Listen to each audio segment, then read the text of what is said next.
L'histoire commence par une bataille excitante dans le village de Lag, où les villageois tentent désespérément de défendre leur foyer contre les singes cendrés, ou macaques.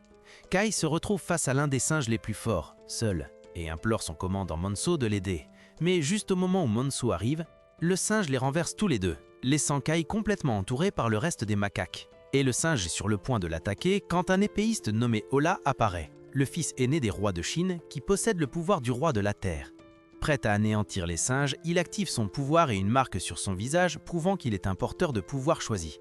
Il attaque rapidement les macaques, les éliminant un par un, laissant Kai et les autres soldats totalement émerveillés par son habileté et sa force incroyable.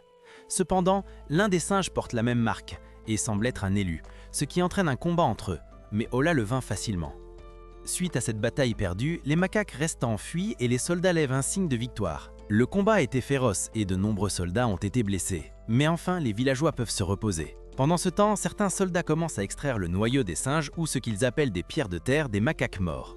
Ola est le premier à consommer l'une de ces pierres en tirant de la force, puis les autres en boivent aussi, ce qui entraîne une augmentation de leur énergie spirituelle globale. Il est clair que consommer le noyau de la pierre de terre rend une personne plus forte et améliore son énergie spirituelle comme nous venons de l'observer. Kai, désireux d'obtenir une autre pierre pour devenir plus fort, est arrêté par Monso, qui dit qu'ils ne sont que des soldats ordinaires qui ne méritent pas de tels privilèges, et le reste des pierres sera envoyé au château, dont la plupart sont réservés aux porteurs choisis comme Ola, comme il l'a dit à Monsieur Pasco. Il ajoute que rendre l'effort encore plus fort est la manière de maintenir la stabilité et dit à Kai qu'il doit aussi accepter cela, c'est ainsi que fonctionne le monde. Kai, déjà adolescent, se sent extrêmement frustré, mais accepte que des soldats ordinaires comme lui doivent devenir plus forts sans compter sur des moyens externes, donc il ne se dérange pas à demander plus de pierres. Plus tard dans la nuit, une célébration a lieu chez le chef Maluk, où le chef remercie les soldats et tout le monde d'avoir protégé leur village une fois de plus contre les créatures semi-humaines. Ensuite, il fait un long discours de gratitude qui agace Monso, qui murmure à lui-même qu'il devrait les laisser manger maintenant. Enfin, ils ont la chance de manger. Je ne peux m'empêcher de remarquer la disparité dans la quantité de nourriture que chaque personne reçoit. Il semble que ceux qui ont contribué davantage à la bataille aient reçu plus de nourriture, comme Monso, tandis que ceux qui n'ont pas beaucoup contribué, voire pas du tout comme Kai, ont eu peu ou rien. Je dis que c'est juste, dans un monde primitif, même si Kai n'est pas d'accord et veut manger plus. Mais il sait qu'il ne pourra le faire que s'il s'entraîne, devient plus fort et peut contribuer davantage lors des batailles. Avec cet objectif en tête, il commence à s'entraîner tard dans la nuit. Mais il est si faible qu'il peut à peine balancer le bâton avant de s'effondrer, affirmant qu'il est faible juste parce qu'il a très faim, criant qu'il veut désespérément manger une boule de riz. À ce moment-là, Monso apparaît devant lui et demande ce qu'est une boule de riz. Kai se demande aussi à ce sujet, disant que le mot lui est soudainement venu à l'esprit. Il ne sait pas ce que c'est, mais il sent que cela doit être très délicieux, même s'il n'est même pas sûr que ce soit de la nourriture. Quoi qu'il en dise n'a pas de sens pour Monso ni même pour Kai. Il décide donc de ne plus y penser et détourne l'attention de Monso vers le cimetière devant eux. La moitié du cimetière bien entretenu appartiennent à ceux qui avaient des familles, tandis que les tombes au fond sont pour les personnes qui n'avaient personne, comme Kai. Il dit que des gens comme lui ne seront jamais rappelés, personne ne pleurera jamais pour eux et ils seront oubliés. Mais il ne veut pas que cela arrive, il veut que son existence soit mémorisée et c'est pourquoi il a décidé de devenir fort pour survivre. Mais il y a quelque chose en lui qui chuchote qu'il aura besoin d'une véritable capacité surnaturelle pour devenir fort. Lorsqu'il partage cette pensée avec Monso, ce dernier commence à soupçonner que ce garçon a peut-être subi une blessure à la tête lors de la précédente bataille de singes, car il dit des choses vraiment étranges. Pendant ce temps, dans le château, Ola et sa sœur Josie sont en désaccord. Josie veut apprendre à se battre juste assez pour se protéger, mais Ola refuse complètement cette idée parce que leur père l'a également rejetée, disant qu'aucune femme de leur famille n'a jamais appris à se battre. C'est le genre de gars qui croit que les femmes sont seulement faites pour rester dans la cuisine. Josie comprend qu'elle ne peut pas changer sa pensée primitive, alors elle ne s'embête pas à continuer à débattre avec lui. Après son départ, elle fait remarquer que si elle était un homme, elle pourrait se battre. Ensuite, nous voyons dans le village que Kai s'entraîne dur avec Monso. Mais lorsque Monso délivre un coup puissant, quelque chose d'étrange se produit. Kai commence à tomber au sol et se retrouve soudainement en train de couler sous l'eau. Puis des flammes explosent en lui et son environnement change. Il se retrouve dans le Japon moderne. Lorsqu'il ouvre les yeux, il est complètement émerveillé par ce qu'il voit et se demande s'il vient d'être transporté dans un autre monde. Alors qu'il continue de tomber, essayant de reprendre son souffle, il ressent soudainement quelque chose d'étrange s'enrouler autour de ses mains. À ce moment-là, il se réveille de son rêve, se demandant si ce qu'il a ressenti était de la magie. Cependant, il ne sait vraiment pas ce que signifie la magie. Monso le regarde avec inquiétude, mais Kai balaye cela d'un revers de main, affirmant qu'il va très bien. Néanmoins, Kai se demande au fond de lui pourquoi il continue de voir des souvenirs dont il ne sait rien encore et encore. Apparemment, des choses comme ça lui arrivent depuis un certain temps. En marchant avec Manso, il pense, et dans l'un de ses étranges souvenirs, il a vu une multitude de boules de riz pour la première fois. Pour l'instant, il se dit que ce ne sont que des fantasmes involontaires. Mais bien sûr, il espère que cette magie qu'il a ressentie est le super pouvoir dont il a besoin pour devenir plus fort, et souhaite pouvoir l'utiliser lors de sa prochaine bataille. Dans le château, un aigle messager arrive avec un message pour Moloch, indiquant qu'une horde d'orques est apparue à l'ouest, près du village de Banya. Ola dit que la bataille aura lieu là-bas, puis Moloch mentionne qu'une cérémonie est censée s'y dérouler dans quelques jours. Ola insiste pour qu'il s'y rende immédiatement pour mettre fin à la bataille. Mais Moloch est inquiet car les soldats n'ont jamais l'occasion de se reposer, surtout qu'il vient de terminer une bataille. Néanmoins, Ola dit qu'ils ne font que leur devoir et doivent défendre la terre sans question. Moloch trouve cela troublant et pense que cela n'aurait pas dû être dit, étant donné que tous les soldats viennent du village. Au camp des soldats, Kai continue de penser à la magie de feu tout en essayant de rester éveillé. Lorsque Manso lui demande à quoi il pense, Kai lui dit qu'il pense juste à ses rêves. Manso suggère que ce ne sont peut-être pas que des rêves, et raconte une histoire sur un moine dans un endroit sombre sans feu qui pouvait produire du feu avec son doigt, qu'il utilisait comme lumière. Entendre cette histoire choque Kai, et il demande si cela s'est vraiment produit. Manso dit que c'est une histoire qu'il a entendue. Kai est si excité qu'il en reste sans voix. Le lendemain matin, il se précipite vers un endroit secret pour essayer la technique de la flamme du doigt dont il a entendu parler. En pensant à savoir si c'est réel ou non, Kai croit qu'il peut y parvenir en canalisant l'énergie spirituelle en lui. Pour lui, rassembler suffisamment d'énergie spirituelle allumera la flamme. Une fois qu'il atteint un endroit où personne ne peut le voir, il commence à essayer, mais malheureusement, ses tentatives s'en vannent et il continue sans résultat positif. Puisque cette technique ne fonctionne pas, il commence à réfléchir à la manière de rassembler l'énergie spirituelle. Il commence à sentir un flux d'énergie spirituelle dans son cœur et essaye de libérer à nouveau des flammes, mais cela ne fonctionne pas non plus et il continue d'essayer sans succès. Ensuite, nous passons à un autre endroit où les orques saccagent les soldats faibles, utilisant leur corps comme pages. Dans le camp des soldats, ils découvrent que des orques les surveillent depuis les forêts. À cause de cela, ils envoient quelques soldats faire des gardes dans les bois. Après un court instant, ils sentent l'approche des orques et informent les autres. Et les événements s'intensifient. Alors que la bataille commence, les soldats commencent à attaquer les orques qui chargent vers eux pour les tuer. Kai attaque et poignarde les orques. Soudain, un corps de l'un des soldats est projeté sur lui, le clouant sur place et l'empêchant de se défendre contre l'énorme orque qui est sur le point de le tuer. À ce moment-là, plusieurs flèches arrivent et font tomber l'orque au sol. Heureusement, Manso arrive juste à temps avec d'autres soldats pour sauver la vie de Kai. Et il gronde Kai pour ses actions imprudentes. Malheureusement, Kai se blesse à la jambe, ce qui choque Manso. Pendant ce temps, Owai abat sans pitié des orques, ce qui fait que les orques restants commencent à avoir peur et à fuir. À ce moment-là, Kai ne peut plus se tenir debout et lorsque Manso essaye de l'aider, il se retourne pour voir des orques cachés derrière eux. Kai demande à Manso de le laisser et de se sauver. Manso considère cela comme une demande stupide et continue à l'assister alors qu'ils essayent tous deux d'attendre un endroit sûr pour soutenir leur plan d'évasion.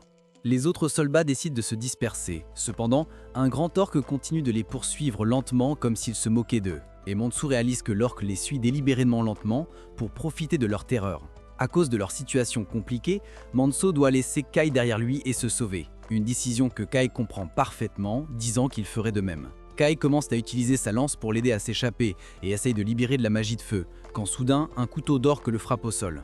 L'énorme orque se précipite alors depuis la forêt et attrape Kai par le cou, sur le point de le tuer. Mais Kai reste déterminé à ne pas mourir aujourd'hui. Il essaye d'utiliser son énergie spirituelle pour tirer du feu de son doigt.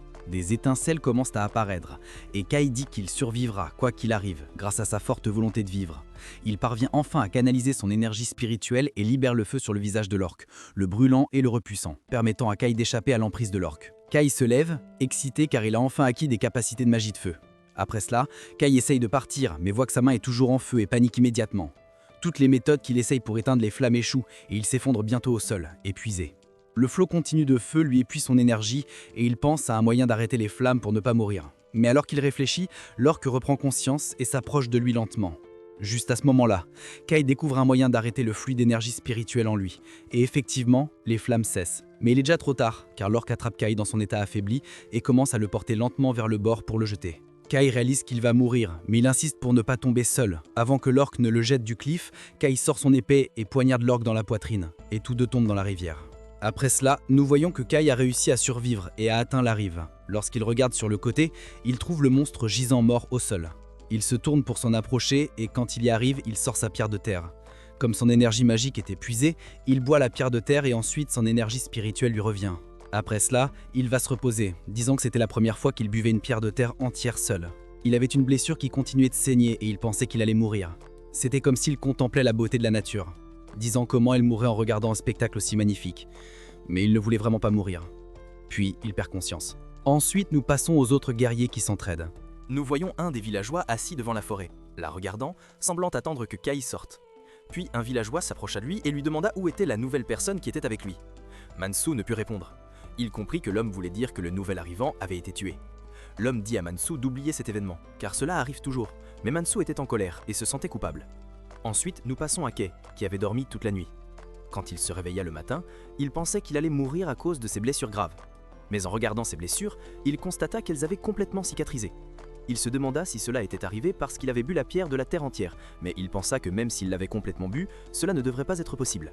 Puis, il regarda la pierre sur laquelle il était appuyé et la trouva couverte de lierre. Cela lui rappela des souvenirs, du passé. Et quand il enleva la plante, il découvrit des gravures étranges sur la pierre. Il y avait des inscriptions sur toute la pierre, alors il essaya d'utiliser le pouvoir du feu pour enlever complètement la plante. Cependant, la force explosa très puissamment, faisant tomber Kai en arrière et le faisant heurter le sol. Quand il regarda son visage dans l'eau, il découvrit qu'il avait un tatou semblable à ceux des élus. En s'approchant de la pierre, il remarqua qu'elle avait des gravures étranges qu'il n'avait jamais vues auparavant et qu'il ne comprenait pas. Il décida de grimper une falaise pour retourner auprès des autres. Mais en grimpant, le tatou réapparut sur son visage et une des pierres se brisa, le faisant tomber à nouveau. Quand il essaya de saisir la pierre qu'il avait laissée tomber, il la trouva molle, mais elle se brisa dans sa main à cause de la force qu'il avait expulsée involontairement. Puis il entendit une voix étrange lui disant de partir. Il essaya de regarder à droite et à gauche, mais ne vit personne. Le tatouage était toujours sur son visage. Il tenta donc de grimper à nouveau, mais cette fois il utilisa sa vitesse et réussit à grimper rapidement et légèrement, choqué en se disant « Ai-je vraiment fait cela ?» Après cela, il commença à marcher dans la forêt, déclarant que ce pouvoir était bien meilleur que la magie qu'il désirait. Il pensa que ce pouvoir, comme celui des élus, était destiné à des personnes choisies. Alors quand et comment avait-il obtenu un pouvoir comme eux? Mais tout ce à quoi il pouvait penser, c'était que s'il devenait un élu, il pourrait manger et boire à sa guise. Il pensa qu'il pourrait être une personne non choisie, même s'il avait ce tatouage. Il décida donc de garder cela secret, jusqu'à ce qu'il comprenne ce qui se passait. Puis Kai retourna auprès des autres villageois, et quand Mansu le vit, il fut très heureux. Après cela, la vie reprit son cours normal, et Kai travailla comme d'habitude, labourant la terre pendant longtemps, au point qu'il ne réalisa pas quand quelqu'un l'appela et lui demanda combien de temps il continuerait à travailler. Les autres étaient en sueur d'épuisement, tandis qu'il ne ressentait rien du tout, ne réalisant même pas qu'il avait fait tout cela. Il pensa au tatouage sur son visage, mais quand il regarda dans l'eau, le tatouage n'était pas visible, ce qui le rassura. Plus tard, ils s'assirent pour se reposer, et quelqu'un lui demanda « Qu'est-ce qui ne va pas avec toi, Kai? Comment es-tu devenu si fort ?» Kai ne savait pas quoi dire, mais il leur parla de la bataille, mentionnant combien d'orgues avaient été tués dans la forêt. Et comme personne n'avait pris leurs pierres de terre, il les prit et les but toutes. Ils furent choqués par ce qu'il dit. Il a expliqué qu'il était blessé et affamé et qu'il ne pouvait pas se contrôler. Mansu a dit qu'il comprenait pourquoi il était devenu si fort, puis a ajouté qu'il avait entendu dire que beaucoup de gens acquièrent rapidement du pouvoir parce qu'ils ont bu de nombreuses pierres de terre. Mansu a dit à Kai qu'il semblait qu'il avait obtenu le pouvoir qu'il voulait. Il avait une fille nommée Elisa qui les regardait avec émerveillement, et il semblait qu'elle était impressionnée par Kai, ce qui a fait rire les autres filles. Ensuite, nous passons à Juji, qui demandait des nouvelles des préparatifs pour leur ville. Le travailleur lui a dit que, malgré le fait que leur ville ne soit pas fertile, ils avaient réussi à faire de bons progrès grâce au roi et à son pouvoir. Ensuite, nous sommes revenus à Kai, qui s'était rendu dans un endroit éloigné pour s'entraîner à nouveau loin des partisans. Quand il a essayé de libérer son pouvoir cette fois, il a de nouveau explosé fortement, mais il a réussi à le contrôler. Il a noté que cette fois, il ne sentait pas son énergie s'épuiser. Il se demandait ce qu'était ce pouvoir qu'il avait obtenu et s'il était vraiment comme le pouvoir des élus ou un pouvoir différent. Soudain, la princesse José est apparue et a vu Kai essayer de cacher son pouvoir. Mais elle l'a remarqué quand il a essayé de s'échapper. Elle l'a attrapé, lui disant qu'elle ne le laisserait pas partir tant qu'il ne lui aurait pas tout dit. En effet, Kai lui a tout révélé et elle a dit « Ai-je bien compris? Tu as entendu parler d'un pouvoir de feu et tu as essayé d'expérimenter avec et cela a fonctionné pour toi ?» Il a confirmé « Oui, c'est ce qu'il s'est passé. » Elle a conclu « Il semble que tu aies les qualifications d'un utilisateur de pouvoir. » Kai a été surpris par cela et lui a demandé ce qu'était un utilisateur de pouvoir. Elle a expliqué qu'il s'agit de personnes qui peuvent utiliser des compétences et des pouvoirs impossibles que les autres ne peuvent pas. Kai a alors dit « Donc c'est un pouvoir et non de la magie », ce qui a fait lever un sourcil à la princesse à la mention de la magie. Mais il lui a dit de ne pas s'inquiéter à ce sujet. Puis la princesse a dit « Il y a quelque chose d'étrange cependant. Tu ne sembles pas fatigué d'utiliser ton pouvoir, et j'ai aussi entendu dire que tu es devenu plus fort qu'avant parce que tu as bu des pierres de terre. » Elle a ajouté « Maintenant je comprends que tu vas bien parce que tu as un pouvoir spirituel plus grand qu'un pouvoir ordinaire, et je suis sûr que tu seras plus forte dans d'autres aspects. C'est pourquoi je veux que tu m'entraînes. » Ce qui a choqué Kai. Mais en effet, ils ont commencé à s'entraîner ensemble, et la princesse était puissante, comme il l'a réfléchi, donc c'est ça le pouvoir des élus. La princesse a activé son propre tatouage avec aisance, demandant « Est-ce ta limite? Je veux que tu me montres ton vrai pouvoir après avoir bu toutes ces pierres. » Kai a répondu « J'accepte ce défi. » Après avoir terminé l'entraînement, Kai s'est regardé dans le miroir et a réalisé que le tatouage ne s'était pas activé. Il a pensé « Il semble que je n'ai pas donné le meilleur de moi-même pendant cet entraînement ». Après cela, il est allé voir la princesse et a demandé hésitamment « Je pensais que tous les gardiens étaient également forts ». Elle a répondu « Je suis encore faible par rapport à mon père et à mon frère. De plus, tous les gardiens n'ont pas la même force. Chacun a des niveaux de pouvoir différents. C'est pourquoi je dois m'entraîner pour augmenter ma force ». Il a essayé de lui dire qu'elle n'avait pas besoin de s'entraîner juste parce qu'elle était une fille, mais cela l'a mise en colère. Elle a insisté sur le fait qu'elle devait s'entraîner parce qu'elle a un devoir de protéger la Terre et qu'un moment viendra où tout le monde devra se battre. Même si les gardiennes sont la force principale derrière les victoires en bataille, il y a aussi d'autres raisons pour la victoire dans les batailles. Puis la cloche a sonné, signalant l'heure du réveil. La princesse voulait partir discrètement, ne souhaitant pas que son père ou son frère sache qu'elle s'entraînait. Kai essaya de la distraire en lui demandant ce qu'elle voulait dire en disant que les gardiens ne servent pas seulement à gagner des batailles et ont d'autres devoirs. Elle répondit « J'aimerais pouvoir te dire plus, mais je ne peux pas pour l'instant. » Puis elle ajouta « J'ai une idée, je vais bientôt nettoyer la tombe mensuelle. Que dirais-tu de venir avec moi ?» Kai demanda « Quelle tombe ?» Elle répondit « La tombe de la Vilda. Je ferai des arrangements pour que tu viennes avec moi. Devrais-je te donner le reste des détails là-bas ?» Puis elle s'en alla. Plus tard, nous voyons les soldats, avec Kai parmi eux, se diriger vers la Vilda. Un soldat demanda à Kai « Les rumeurs sont-elles vraies que notre escouade ait été spécifiquement demandée pour accompagner la princesse parce qu'elle a demandé pour toi ?» Mansu dit « Impossible, la princesse ne saurait même pas que Kai existe. » Mais un autre soldat dit « Certaines personnes croient ces rumeurs. » Tous les soldats lancèrent des regards suspicieux à Kai lorsqu'ils arrivèrent dans la ville. Un soldat dit « Cette ville était autrefois sous le règne du roi Moloch, mais il a été contraint de l'abandonner à cause des attaques répétées des demi-humains. Il y a des tombes ici, donc nous devons respecter les morts. » Kai regarda la ville en ruine et dit « Elle a été détruite ?» Le soldat répondit « Elle était prospère avant, mais maintenant elle est stérile. » Kai dit « C'est parce que personne ne s'en soucie. » Le soldat rétorqua « Ce n'est pas la seule raison. Plus aucune ressource n'atteint cette ville, c'est pourquoi elle en est arrivée là. » Puis la princesse dit qu'elle voulait faire une visite de la ville. Le soldat, que nous connaissons maintenant sous le nom de Flune, proposa de l'accompagner, mais la princesse dit « Non, ce garçon, en parlant de Kai, viendra avec moi. » Kai accompagna la princesse jusqu'à ce qu'ils atteignent un endroit précis. Il demanda ce qu'il faisait là. La princesse dit « Détends-toi » et utilisa ses pouvoirs pour nourrir la terre. Elle dit à Kai qu'elle priait pour que des bénédictions viennent à cette ville, parce que seuls les gardiens peuvent le faire. Kai fut surpris par cela. Elle continua en disant que les bénédictions et les ressources n'atteignaient plus cette ville, parce qu'elle est abandonnée. Elle avoua que sa faiblesse signifie qu'elle ne peut pas nourrir toute la ville, seulement ce groupe de fleurs. Kai demanda « Que veux-tu dire par faible ?» Elle expliqua « Prends le village où nous vivons. Il reçoit toutes les bénédictions et les cultures poussent bien. Grâce à la force de mon père, il est très important que le dirigeant soit fort pour que les cultures puissent bien pousser. Donc mon père ignore tout entraînement, parce qu'il doit garder sa force et devenir plus fort. » Les gardiens consomment-ils aussi beaucoup de pierres de terre? À ce moment-là, Kai comprit ce qu'elle voulait dire en disant que les gardiens devaient rester forts, non seulement pour gagner des batailles. Après cela, Kai et la princesse rejoignirent le groupe. Un soldat dit qu'il descendrait dans le sous-sol. En descendant, Kai vit une pierre semblable à celle qu'il avait vue dans la vallée. Lorsqu'il la toucha, il put la lire. Mais de l'autre côté, les mots étaient isolés et n'avaient aucun sens. Lorsque la princesse lui demanda pourquoi il parlait tout seul, il ne répondit rien. Ensuite, nous vîmes des singes macaques observer ce qui se passait. Nous retournâmes à la princesse, à qui Kai parlait. Kai lui dit qu'il ne savait pas qu'elle voulait devenir forte pour la ville d'Ida. Elle dit qu'elle rêvait de rendre la propriété d'Ida prospère à nouveau lorsqu'elle serait forte, car elle se sent responsable de cette terre. C'est pourquoi elle avait décidé de devenir forte, de restaurer la ville, de faire pousser de nombreuses cultures et de ramener des gens pour y vivre. Kai montra des signes de surprise face aux paroles de la princesse. Certains soldats entendirent et se sentirent encouragés. Ils voulaient rejoindre la princesse dans sa mission. Puis, Kai réalisa le poids de la responsabilité reposant sur les gardiens. Il pensa à ce qu'il croyait et à la responsabilité qu'il portait. Soudain, un soldat avertit tout le monde de sortir rapidement. Il y a une attaque ennemie. Ils commencèrent à s'organiser.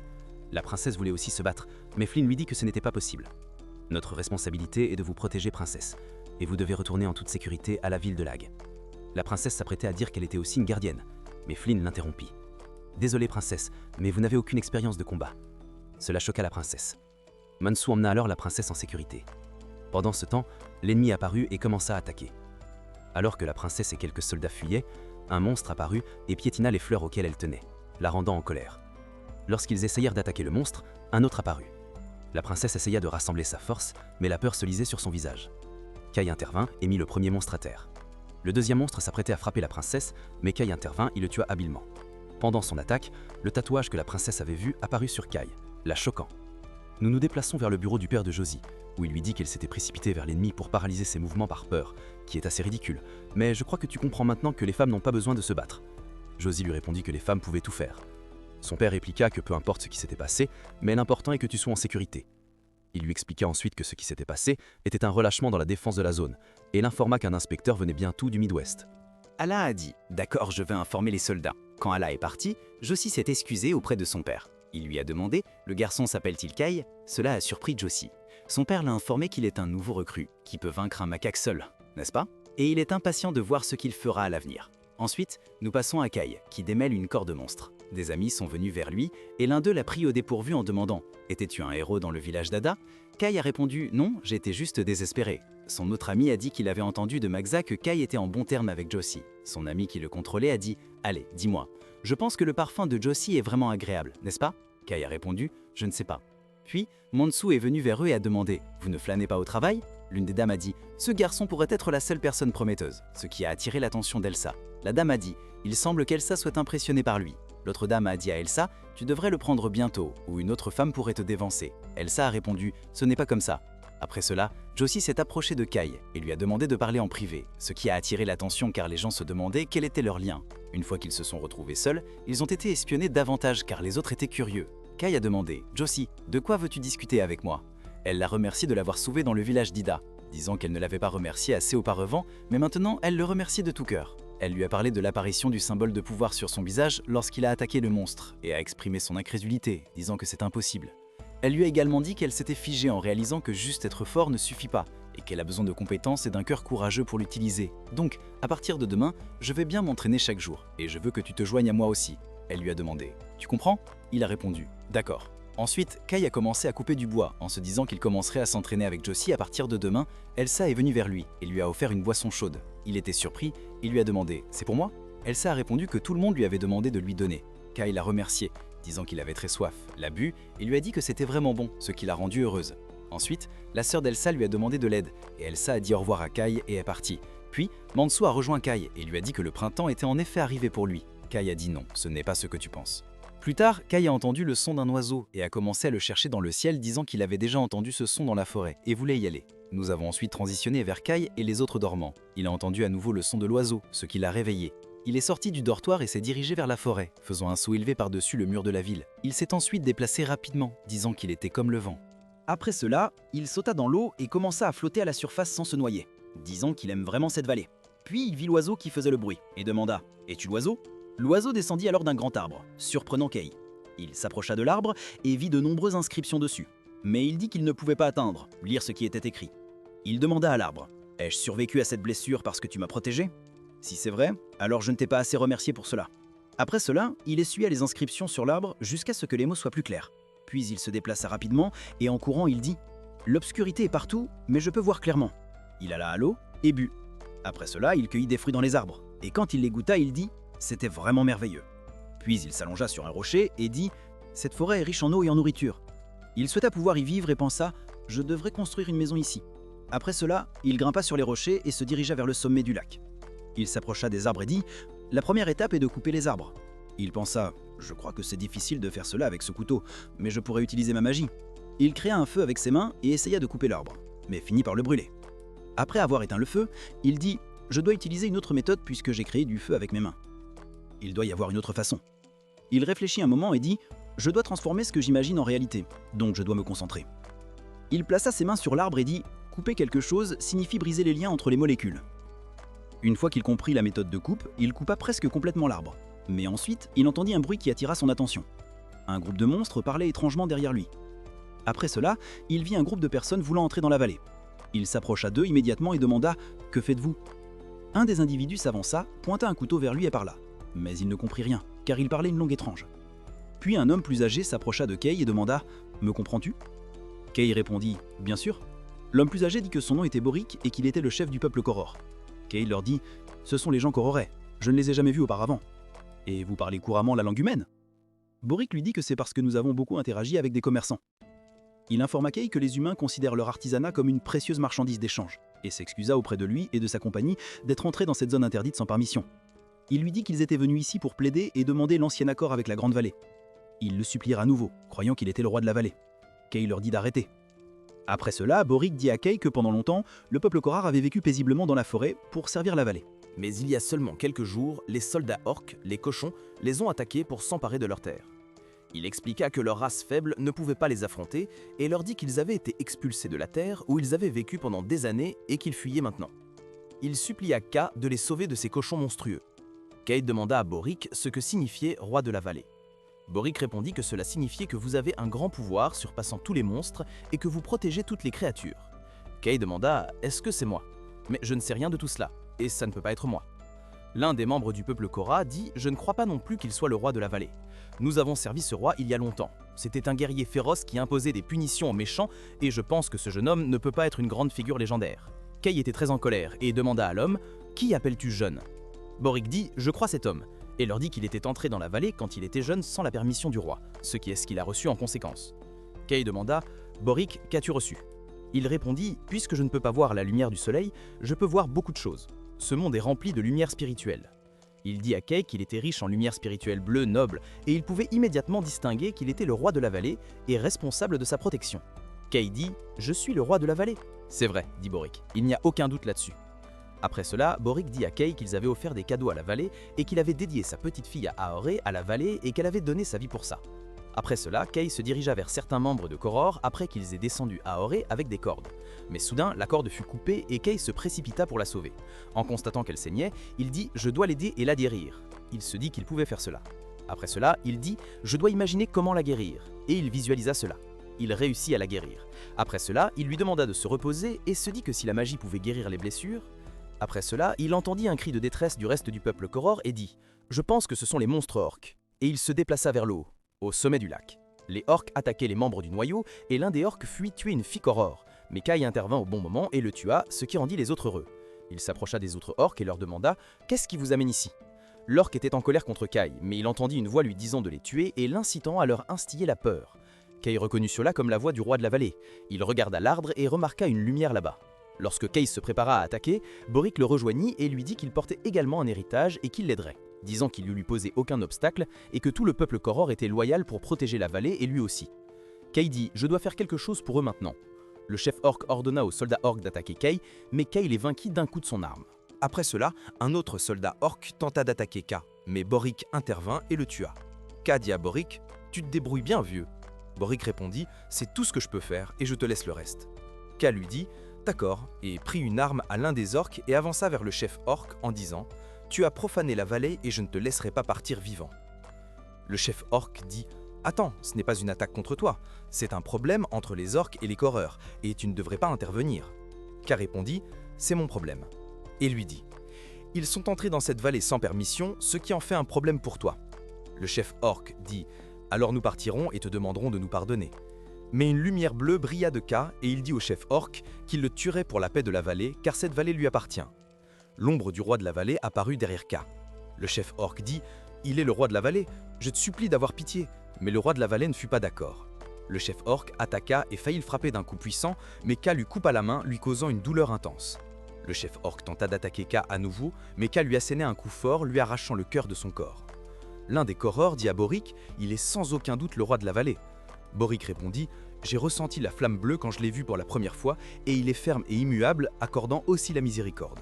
Eh bien, et il a été le gardien du monde depuis les temps anciens, et il est en effet le seul souverain de cette vallée et peut tout faire. » Boric dit à Ka que ce cœur est la pierre spéciale de ce monstre. Ka dit qu'il avait tué un porteur de volonté pour la première fois de sa vie. Après cela, les membres des Korrors acclamèrent Ka et étaient excités pour lui, mais ils ne comprenaient pas ce qu'il disait. Il demanda à Boric « Que disent-ils » Boric lui dit qu'ils étaient excités pour lui parce qu'il était sur le point de saisir cette protection de porc. Ka demanda « Que signifie saisir la protection ?» Boric expliqua que quiconque dévore le cœur du porteur de volonté absorbe le pouvoir de la terre et hérite de sa protection. Ka demanda « Est-ce possible ?» Boric répondit « Généralement oui, mais une personne ne peut obtenir la protection de plus d'une pierre à la fois. » Il lui dit qu'il pouvait consommer un grand pouvoir et qu'il devrait en profiter pour renforcer sa force et aussi pour qu'il puisse continuer à protéger la vallée. Après cela, Ka coupa le cœur en deux, versa le liquide dans l'autre moitié et le donna à Boric, lui disant que c'était sa portion. Boric demanda « Es-tu sûr, Ka ?» Ka répondit « Tu m'aides avec ça aussi. » Ensuite, ils burent tous les deux le liquide et ressentirent une légère douleur car le liquide était extrêmement puissant. Un esprit émergea de Ka, il lui demanda « Qu'est-ce que c'est ?» Boric lui dit que c'était le gardien de la terre et quand le liquide du cœur est consommé, l'esprit du gardien va à sa tombe.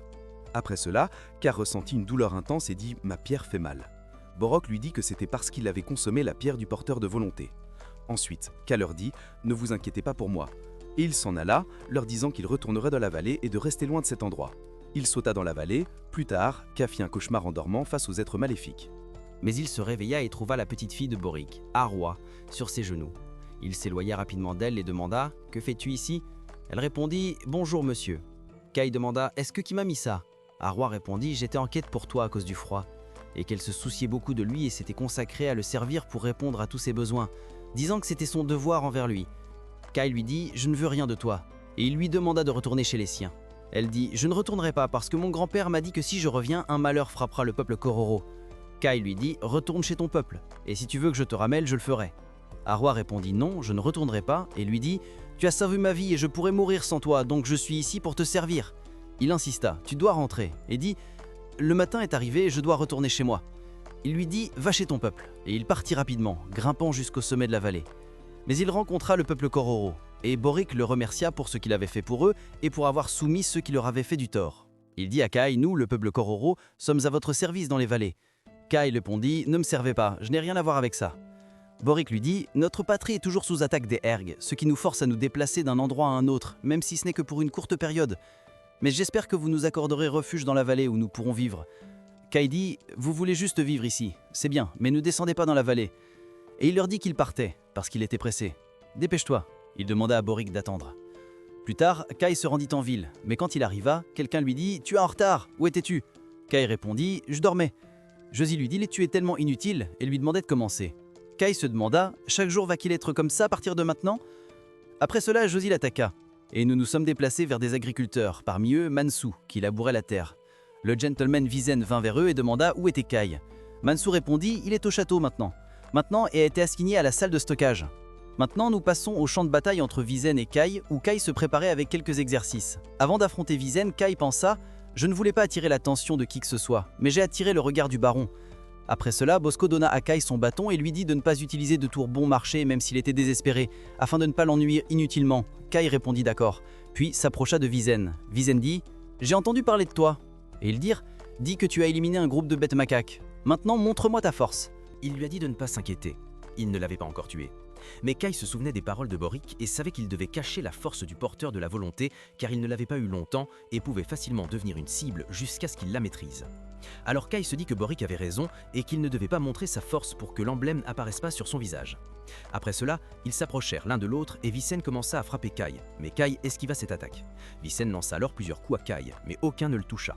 Puis l'emblème de force apparut sur son visage et Vissen dit à Kai qu'il semblait l'avoir surestimé. Il lança un coup poussant contre lui, mais Kai s'éloigna, l'évitant, et l'emblème disparut. Ensuite, Vissen dit à Kai qu'il aimait le regard dans ses yeux. « J'espère que tu m'amuseras davantage. » Vissen frappa Kai, mais Kai esquiva et contre-attaqua avec un coup contre Vissen. Cependant, Vissen visa le bâton de Kai. Après cela, Kai attrapa Vissen par la jambe, mais Vissen lança aussi son bâton et frappa Kai, le faisant voler en arrière et saigner. Puis Vissen commença à rire beaucoup et dit à Kai « Tu m'as impressionné ». Il lui dit qu'il l'entraînerait tous les jours à partir de ce moment-là et lui demanda de se préparer. Kai répondit « Bien sûr » et Vissen s'en alla.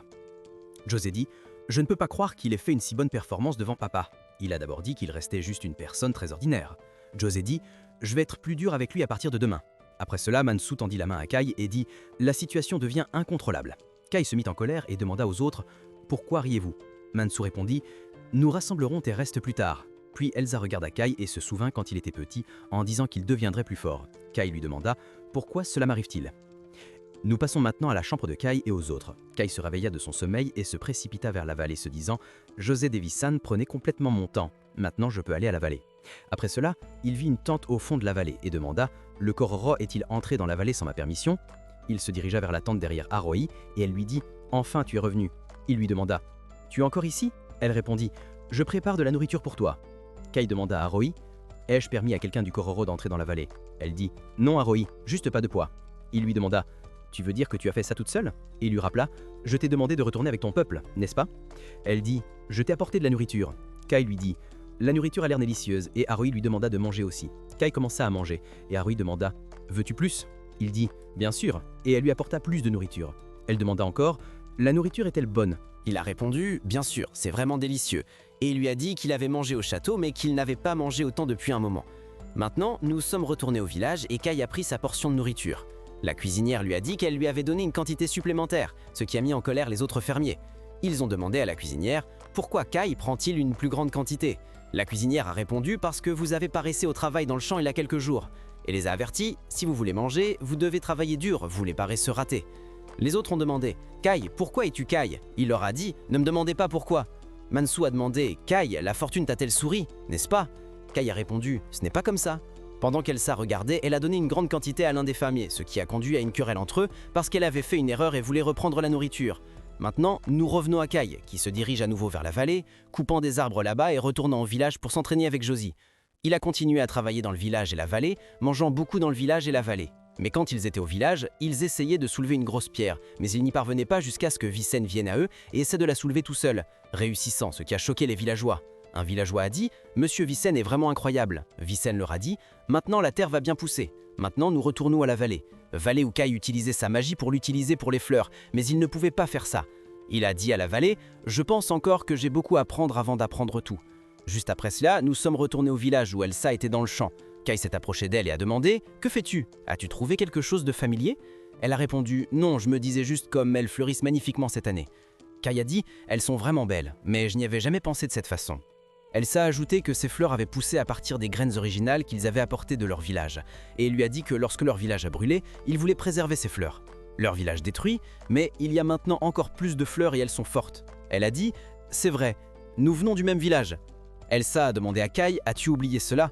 Il a répondu « Non, j'étais petit quand notre village a brûlé. » Elsa a leur dit à Kai « De toute façon, tu es incroyable Kai, et tu as attiré l'attention du baron. » Il lui a dit « Pas à ce point. Comparé au baron et à Josie, j'ai encore beaucoup à apprendre et je devrais devenir fort. Pour quelqu'un comme moi, sans famille, pour devenir fort, j'ai des amis comme Mansu et les autres, mais j'ai toujours senti que je devais devenir plus fort que quiconque. » Elsa a dit à Kai « Tu m'as dit cela auparavant. À l'époque, tu étais tout seul. » Elle lui a rappelé quand il a affronté le monstre qui les a attaqués après l'incendie du village en disant « Je pensais que tu étais fini. » Mais quand Vazine est arrivé et a vaincu ces monstres, tu as dit cela. Kai a répondu « J'étais très frustré à l'époque par les villageois qui restaient là à regarder jusqu'à ce qu'ils s'entretuent et par mon incapacité à agir.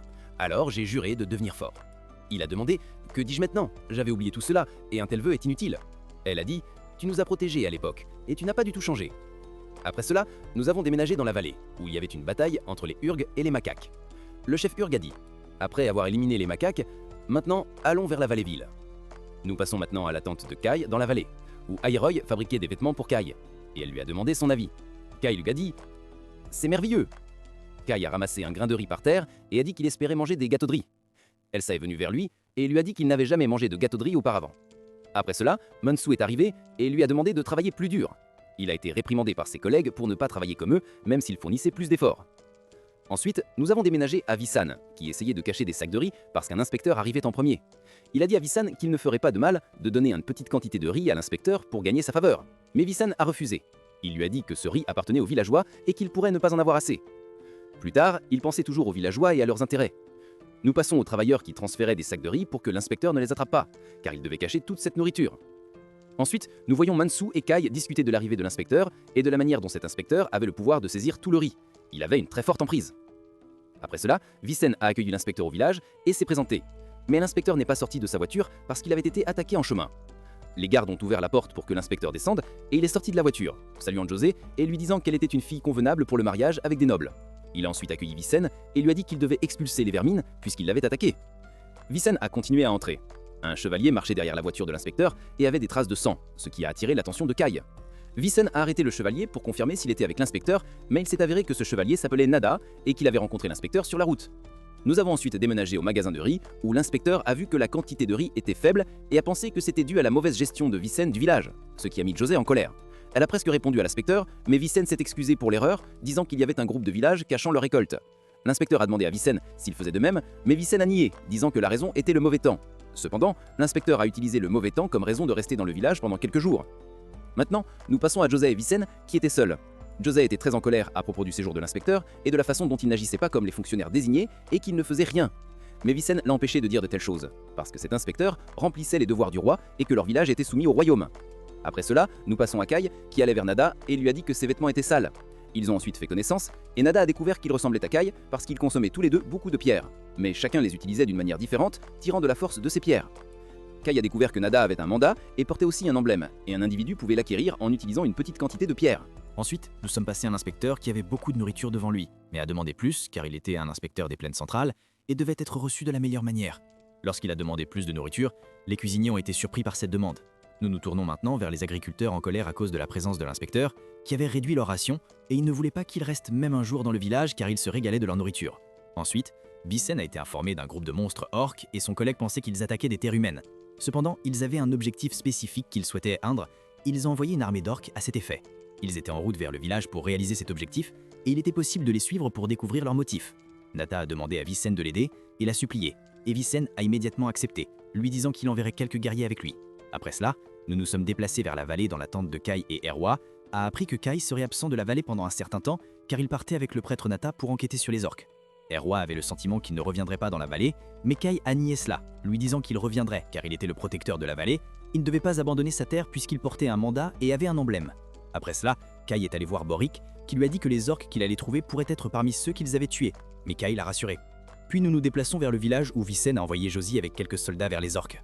Et il n'a pas envoyé son collègue puisque c'était sa tâche. Cependant, son collègue a décidé de résoudre le problème des monstres macaques qui avaient attaqué l'inspecteur. Elsa a appelé Kai et lui a donné les gâteaux-de-riz qu'il aimait, lui demandant de prendre soin de lui. Mansou a également appelé Kai, l'exhortant à se dépêcher pour qu'il ne prenne pas de l'avance sur lui. Nous nous sommes ensuite déplacés vers la forêt où Nata essayait de trouver la bonne direction sur une carte qu'il avait. Mais quelques gardes sont apparus et il leur a demandé de voir quelque chose. Lorsqu'ils sont allés, ils ont trouvé un grand groupe d'orques et de macaques morts. Mais le groupe de macaques a subi plus de pertes en raison de la puissance des orques et de leurs armes. Ils avaient également un leader fort qui les guidait pour faire cela. Après avoir appris qu'ils cherchaient quelque chose d'important, Kai a découvert que Nata cherchait également la même chose. Nata leur a parlé d'une prophétie concernant une chose puissante émergeant dans des terres lointaines que tous les monstres recherchaient. Celui qui la possédait gagnerait beaucoup de force, c'est pourquoi il l'a cherché avant qu'il ne l'utilise pour détruire le royaume. Il a ajouté qu'il voulait l'inclure avec les autres objets puissants avant qu'il ne puisse l'obtenir, et que cette chose était un esprit sauvage, qui s'était réveillé à nouveau, possédant une immense puissance qui atteignait les cieux, avec une nature de lumière et d'obscurité, de bien et de mal. Cet esprit doit être respecté et apprécié. Kai croyait que cet esprit était l'esprit de la vallée, et a remarqué que ces orques étaient différents de ceux qu'ils avaient combattus auparavant. Après avoir continué à marcher, ils ont trouvé un village voisin complètement détruit. Ils sont allés vérifier le village qui appartenait aux Uzeli, qui étaient des créatures humanoïdes mais pacifiques. Ils ont trouvé certains d'entre eux morts avec leurs cornes arrachées, ainsi que quelques armes orques. Ils ont inspecté la zone pour voir si des Uzeli se cachaient par peur d'être découverts. Ils se sont divisés en deux équipes, Nata et Kai pour rechercher l'emplacement de l'esprit, et l'autre équipe, Mansou, Josie et un garde, pour chercher les derniers Uzeli restants. L'équipe de Josie a trouvé des traces de sang et a soupçonné qu'un blessé se cachait. Alors, ils ont suivi la trace de sang. Nous nous déplaçons maintenant vers Kai et Nata. À l'intérieur d'un des bâtiments sombres, Nata a allumé un feu et il a été surpris que Kai ne soit pas étonné lorsqu'il l'a fait.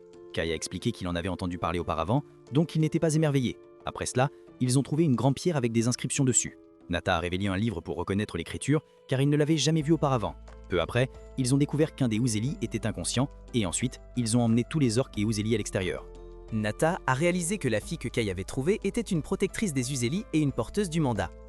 C'était elle qui avait vaincu les orques avec son arme, et les blessures des orques correspondaient à son arme. Il était évident qu'elle défendait le village pour permettre aux autres Uzeli de s'échapper et de se cacher complètement.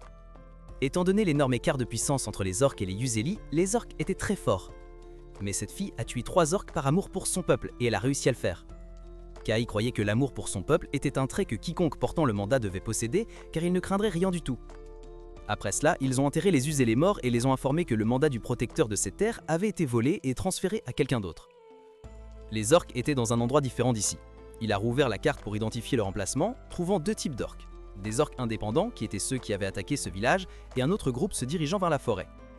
La tombe de l'esprit se trouvait là, ce qui inquiétait Kai pour sa vallée, et il voulait y aller pour enquêter. Il a dit qu'il y arriverait en premier puisqu'il avait une grande vitesse et s'est dirigé vers l'extérieur. Nous avons changé pour Boric après avoir découvert la présence d'un groupe d'orques en route vers eux. Ils étaient proches. Boric a dit qu'il irait enquêter. Ils se sont dirigés vers la forêt et leur chef y est allé avec quelques soldats qui cherchaient des bêtes macaques. Puis, le chef a vu un feu brûler et a crié que ce feu appartenait aux macaques. Bien sûr, quelques macaques étaient présents et le chef s'est approché d'eux tout en restant caché pour qu'ils ne le voient pas. Il se demandait pourquoi ils construisaient une forteresse ici parmi tous les endroits. Il est devenu clair pour lui qu'il y en avait beaucoup, et qu'ils avaient besoin de 200 hommes. Le chef voulait commencer à les attaquer, mais l'un des soldats n'était pas d'accord et lui a dit que leur nombre était trop petit pour combattre ce grand groupe de macaques. Cependant, le chef croyait que s'il ne devait pas éliminer ces bêtes après qu'elles aient attaqué l'inspecteur, cela affecterait la dignité de leur village. Le garde l'a convaincu qu'il devait se retirer maintenant et qu'il devait attendre des instructions du baron. Ce qui a mis le chef en colère alors qu'il sortirait. Ensuite, nous sommes passés au village d'Uzeli. Lorsque Kai les a laissés là et est allé en avant pour chercher l'orque, l'un de ses amis a demandé s'il les avait trouvés ou non, et il comptait entièrement sur Kai, puisqu'il n'était pas rentré chez eux tant qu'il n'avait pas trouvé l'orque.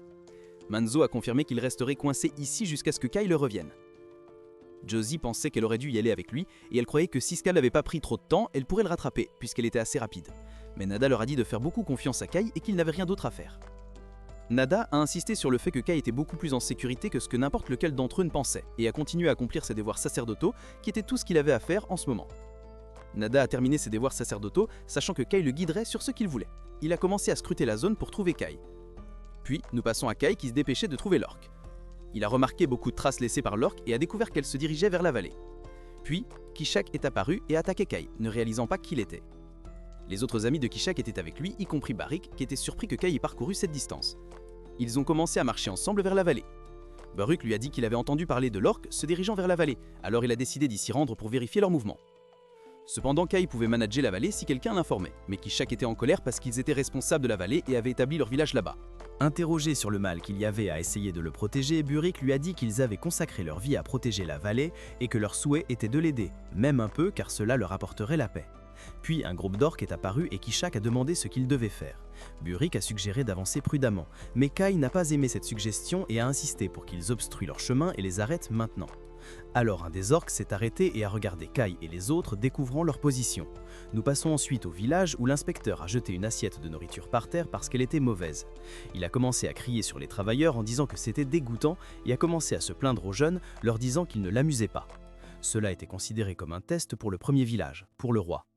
Pendant qu'Elsa s'apprêtait à nettoyer le sol de la nourriture, l'inspecteur lui a demandé son nom. Lorsqu'elle a répondu, il lui a demandé de lui verser une boisson, mais Elsa se sentait extrêmement nerveuse et a hésité à le faire. Soudain, Adalia est apparue devant l'inspecteur et lui a offert plus de nourriture, lui versant la boisson et lui souhaitant de bien profiter du repas et de la boisson.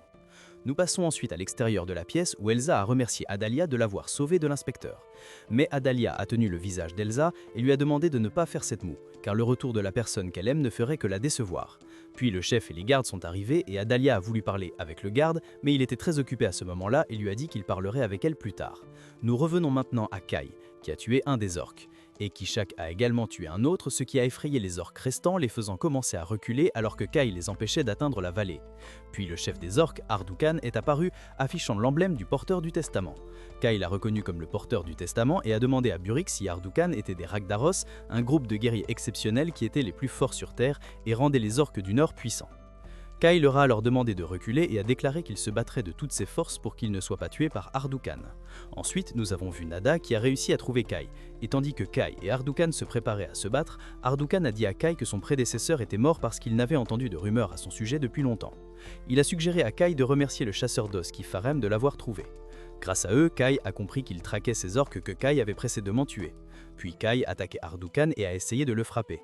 Mais Ardukan a bloqué l'attaque et a riposté avec un autre coup qui n'a pas touché Kai. Natai regardait le combat de sa position. Ensuite, Kai a chargé à nouveau Ardukan, mais Ardukan a paré son attaque avec force, repoussant Kai. Kai, en colère, a réussi à tromper Ardukan et est apparu derrière lui, portant un coup avec sa lance, mais cela n'a pas blessé Ardukan. La lance de Kai s'est brisée et Ardukan a failli frapper Kai, mais Kai a esquivé le coup juste à temps. Cependant, Kai Asud a réussi à frapper Ardukan, faisant pénétrer le reste de la lance dans son corps, projetant Ardukan au sol, ce qui a fait réagir tous les corures. Mais Ardukan a tiré le reste de la lance de son corps et a immédiatement guéri sa blessure, saisissant Kai avec force, ce qui l'a conduit à l'étrangler. Barik était stupéfait que la blessure d'Ardukan guérisse à une vitesse incroyable pour un porteur du testament. Il espérait qu'il n'était pas un mortel. Ensuite, Ardukan a soulevé Kai dans les airs, continuant à l'étrangler, ce qui a conduit à Kai à perdre connaissance.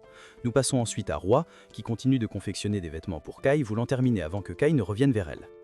Nous revenons une fois encore à Ardukan, qui continue d'étrangler Kai pour envahir la vallée après l'avoir tué. Mais Kai a lancé un sort sur Ardukan qui a brûlé ses mains, ce qui a poussé Ardukan à relâcher Kai.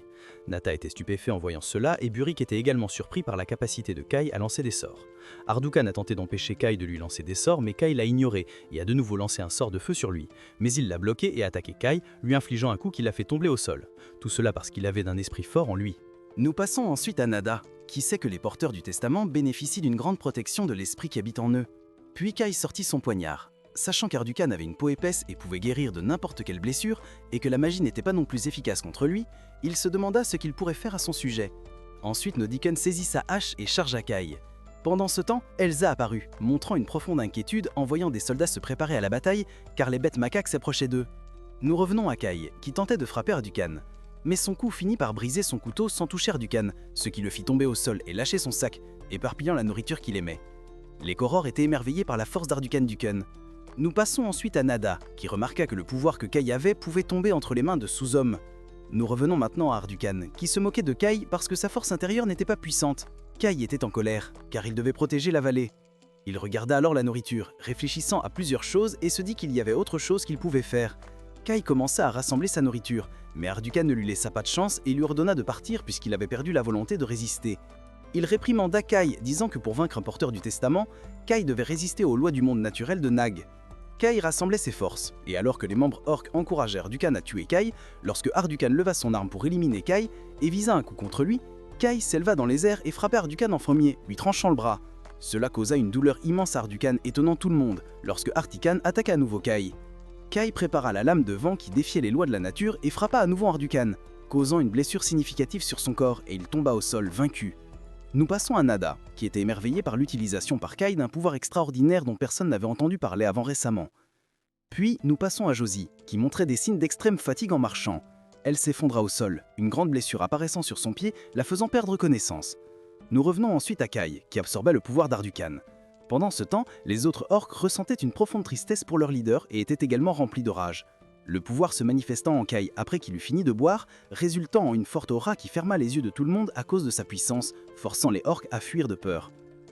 Puis Kai perdit connaissance, alors que les Korors s'approchaient de lui pour vérifier son état. Ensuite, Kai reprit connaissance et demanda ce qui s'était passé, mais Kitchak posa la même question à Kai et voulut savoir ce qui s'était passé après que Kai ait mangé la pierre à Drokad, disant qu'il n'avait jamais rien vu de tel auparavant.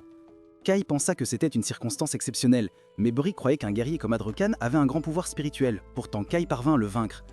L'événement qui venait de se produire était le cri de pouvoir qui se trouvait à l'intérieur d'Adrokan. Kai se demanda avec émerveillement si ce pouvoir avait causé cet étrange événement. Il demanda également comment utiliser ce pouvoir par la suite. Puis Kai se rendit à la rivière pour se baigner, accompagné de Boric et Kitchak, et ressentit quelque chose d'étrange, comme s'ils étaient observés. Boric ressentit cela aussi, mais l'ignora, car ce n'était pas hostile envers eux, bien qu'il ne puisse pas identifier qui c'était. Boric demanda alors à Kai de retourner dans la vallée et leur permit de le faire. Kai se sentit affamé et sortit la nourriture, remerciant Elsa pour cela, et commença à manger. Ensuite Kai voyagea vers le village d'Uzili, où tout le monde l'attendait. Ils furent surpris par son retour, et l'un de ses amis lui dit que Josie était blessée, ce qui le rendit inquiet. Il demanda ce qui lui était arrivé. Manso lui dit qu'elle avait de la fièvre et s'était soudainement effondrée. Kai demanda à propos de la marque sur le pied de Josie. Puis Nata arriva et dit qu'il savait à propos de cette marque, mais demanda d'abord à Kai de lui raconter ce qui s'était passé avec les orques. Kai était plus préoccupé par Josie, mais Nada le convainquit qu'il ramènerait Josie à chez elle et lui demandait d'abord de lui parler des orques. Kai a menti et leur a dit que lorsqu'il les a rejoints, une personne étrange les avait éliminés, ainsi que leur leader, qui était l'un des orques portant une armure de protection, et que le reste des soldats s'était enfui. Les amis de Kai ont été surpris par leur fuite car leur leader avait été éliminé. Nata a ensuite demandé à ramener Josie au village. Ils l'ont alors porté et se sont dirigés vers le village. Pendant qu'il marchait, En s'est approché de Kai et lui a parlé des taches de sang sur ses vêtements, ce qui a surpris Kai. Il a de nouveau menti et a dit qu'il s'était taché de sang en traversant une mare de sang. En s'approchant du village, ils l'ont trouvé attaqué par des monstres macaques. Manso a demandé à Kai de vérifier la situation car il ne devait pas se rendre au village avec Josie dans un état critique. Kai s'est avancé vers le village. Nous nous sommes dirigés vers le village qui subissait une attaque majeure et des destructions avec de nombreux morts. Lorsque Kai est arrivé là-bas, il s'est approché de M. Pasco et a demandé ce qui s'était passé. Il a appris qu'ils avaient été attaqués par les macaques en très grand nombre et qu'ils avaient à peine réussi à repousser le baron. Mais le village avait subi de grandes destructions car les macaques étaient habiles à lancer des pierres. Kai est entré et a crié pour appeler Elsa. Elle est apparue en aidant une femme âgée. Il s'est approché d'elle pour prendre de ses nouvelles et Elsa était heureuse qu'il soit également en sécurité. Ensuite, nous nous sommes rendus au bureau de Vizin où ils ont transféré Josie, ce qui a causé à Vizin une grande inquiétude pour sa fille. Nata a essayé d'expliquer à Vizin la maladie de Josie, mais Vizin savait de quel type de maladie il s'agissait et qui leur avait fait cela. Il a montré son fils qui était également affecté par la même maladie. Vizin était en colère parce que ses singes avaient fait cela à ses enfants. Ensuite, nous nous sommes rendus à l'emplacement des macaques où 2 personnes du village étaient allées les surveiller. Il y avait un grand nombre de macaques planifiant d'attaquer à nouveau. Puis nous sommes retournés au village où Kai a aidé Elsa à soigner la femme âgée et a été surpris par l'ampleur des dégâts dans le village. Kai a remercié Elsa pour ses boulettes de riz. Puis Manso est venu voir Kai et lui a dit que Vizin voulait le voir. Kai est allé voir Vizin qui se sentait rassuré au sujet de l'attaque des orques, mais Kai était très triste pour Ola et Josie. Nata lui a expliqué que ses blessures étaient le résultat d'une malédiction placée sur les pierres tombales de la terre. Vizin leur a dit que les macaques avaient éliminé nos meilleurs guerriers et attaqué le village, et que nos éclaireurs l'avaient informé qu'ils prévoyaient une autre attaque. Nata a alors demandé à Kai de le rejoindre pour briser la malédiction de là afin qu'il puisse se battre à nouveau et qu'il voulait l'accompagner parce qu'il avait confiance en ses capacités et sa force.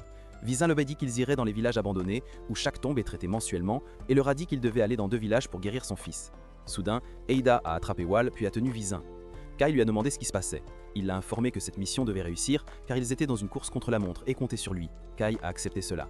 Après avoir vu Josie souffrir pendant qu'il partait en mission, l'inspecteur est apparu en demandant beaucoup de boissons, puis les a réprimandés et est retourné dans sa chambre. Ce qui a amené Kai à se demander sur son comportement car il porte un testament et n'aide en rien.